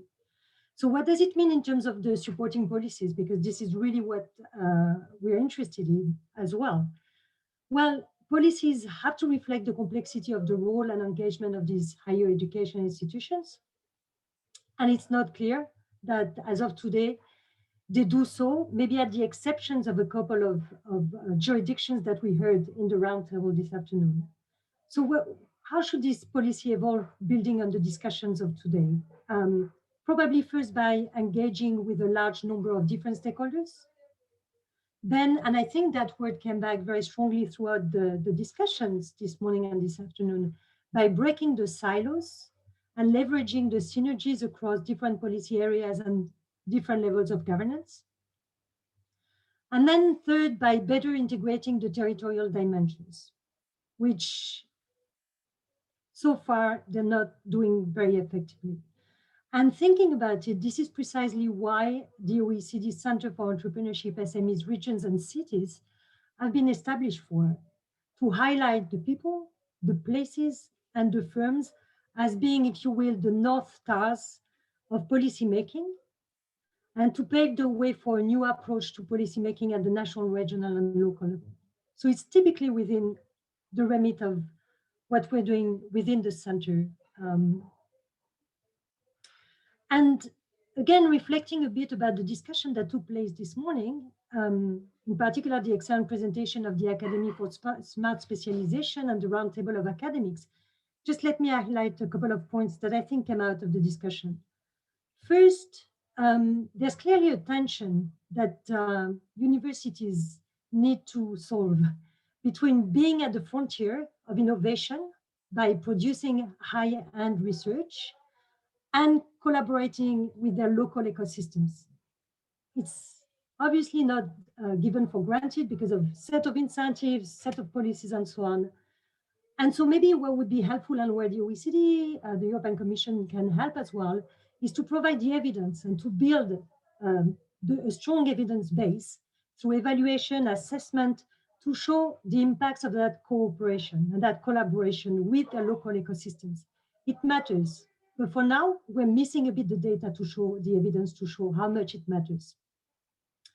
The second point I think that came out strongly from the discussion is about connecting the regional to the international level. I was really struck how many times the discussion brought up the point that regions and higher education institutions cannot operate as islands. They're not islands. They contribute to a broader ecosystem. And that ecosystem involves as well the international level.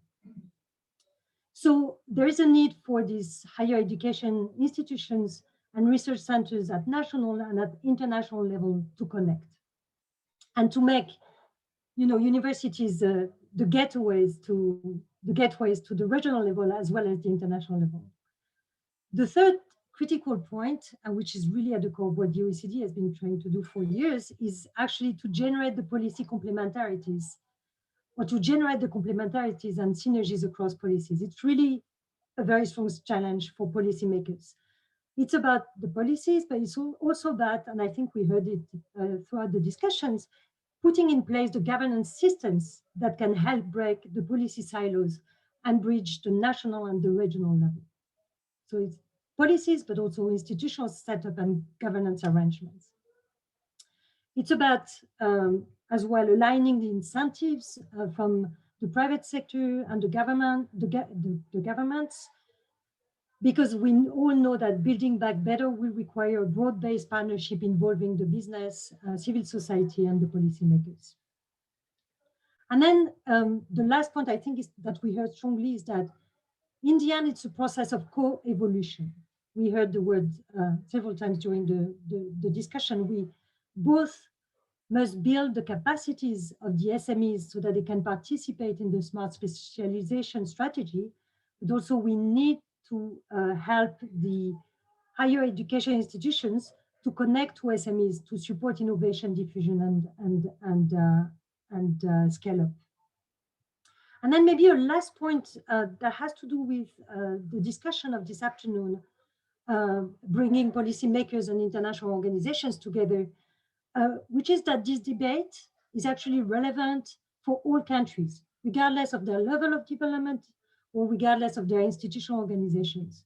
Because all countries, wherever they are and however they choose to organize, need to connect individuals and firms of all size with the research frontier to allow innovation, diffusion, and uptake. And I think this is a very strong point that came out of the discussion as well.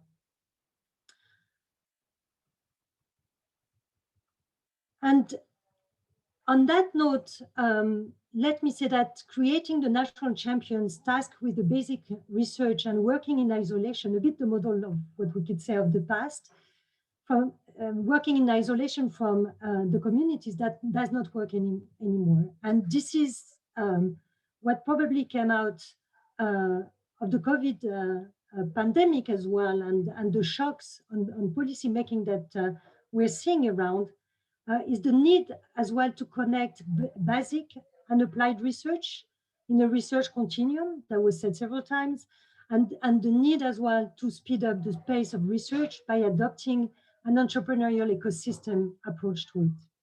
And here let me strongly acknowledge the work that we've been doing with the European Commission on the HE Innovate to support the higher education systems and institutions and help them reform and improve, because that work, in our view, has been both visionary and is even more relevant today in the current crisis context.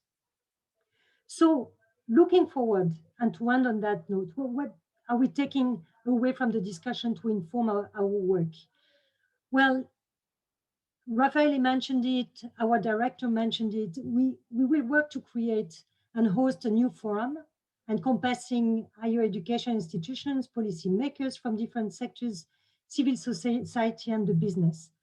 And towards the forum, we really aim to offer a platform to discuss, to share practices, and to capitalize on the experience accumulated by the higher education institutions to understand how to link research with innovation, business performance, and policies. So really a platform, a forum for discussion and for identifying the best and the good practices.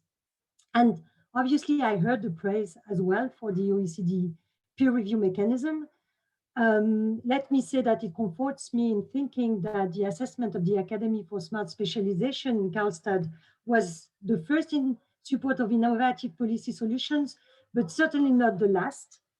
This is where the OECD works at its best, in our view, and support both evidence gathering and sharing across different institutions and capacity building.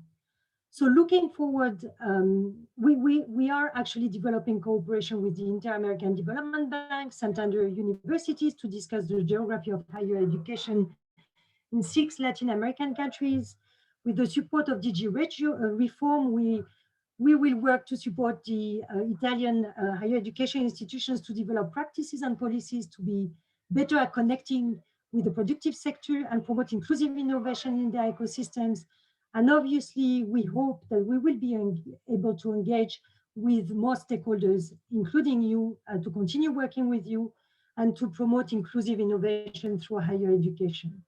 So with that, let me end thanking again all the participants, in particular the speakers, for their excellent input in the discussion, but also because we're coming to an end for that meeting, let me also thank very warmly the OECD team that has been organizing the event, Raffaele, that you all know, that you see on the screen, that has been managing the discussion as well, and that you saw earlier on because she was managing the Q&A, but also those that you don't see, Georgia, Maria, and Sorel that have been contributing to a smooth delivery of this event.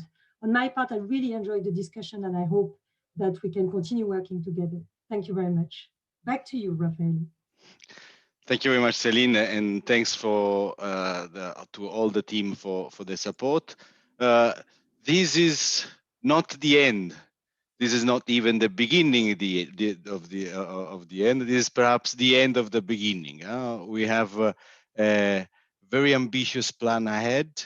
The OECD can be a safe space for a democratic experimentation. We will help you, work with you, listen to you, because we strongly believe in this idea of the geography of higher education. and the possibility that higher education institutions support transformational innovation in their own ecosystems. So the answer is yes. With this, I end today's webinar. Thanks for being with us, for having spent the day almost with us. There are still 70 people connected. I wish you a very good end of the day, beginning of the day, good night, good morning, depending on where you are. See you soon.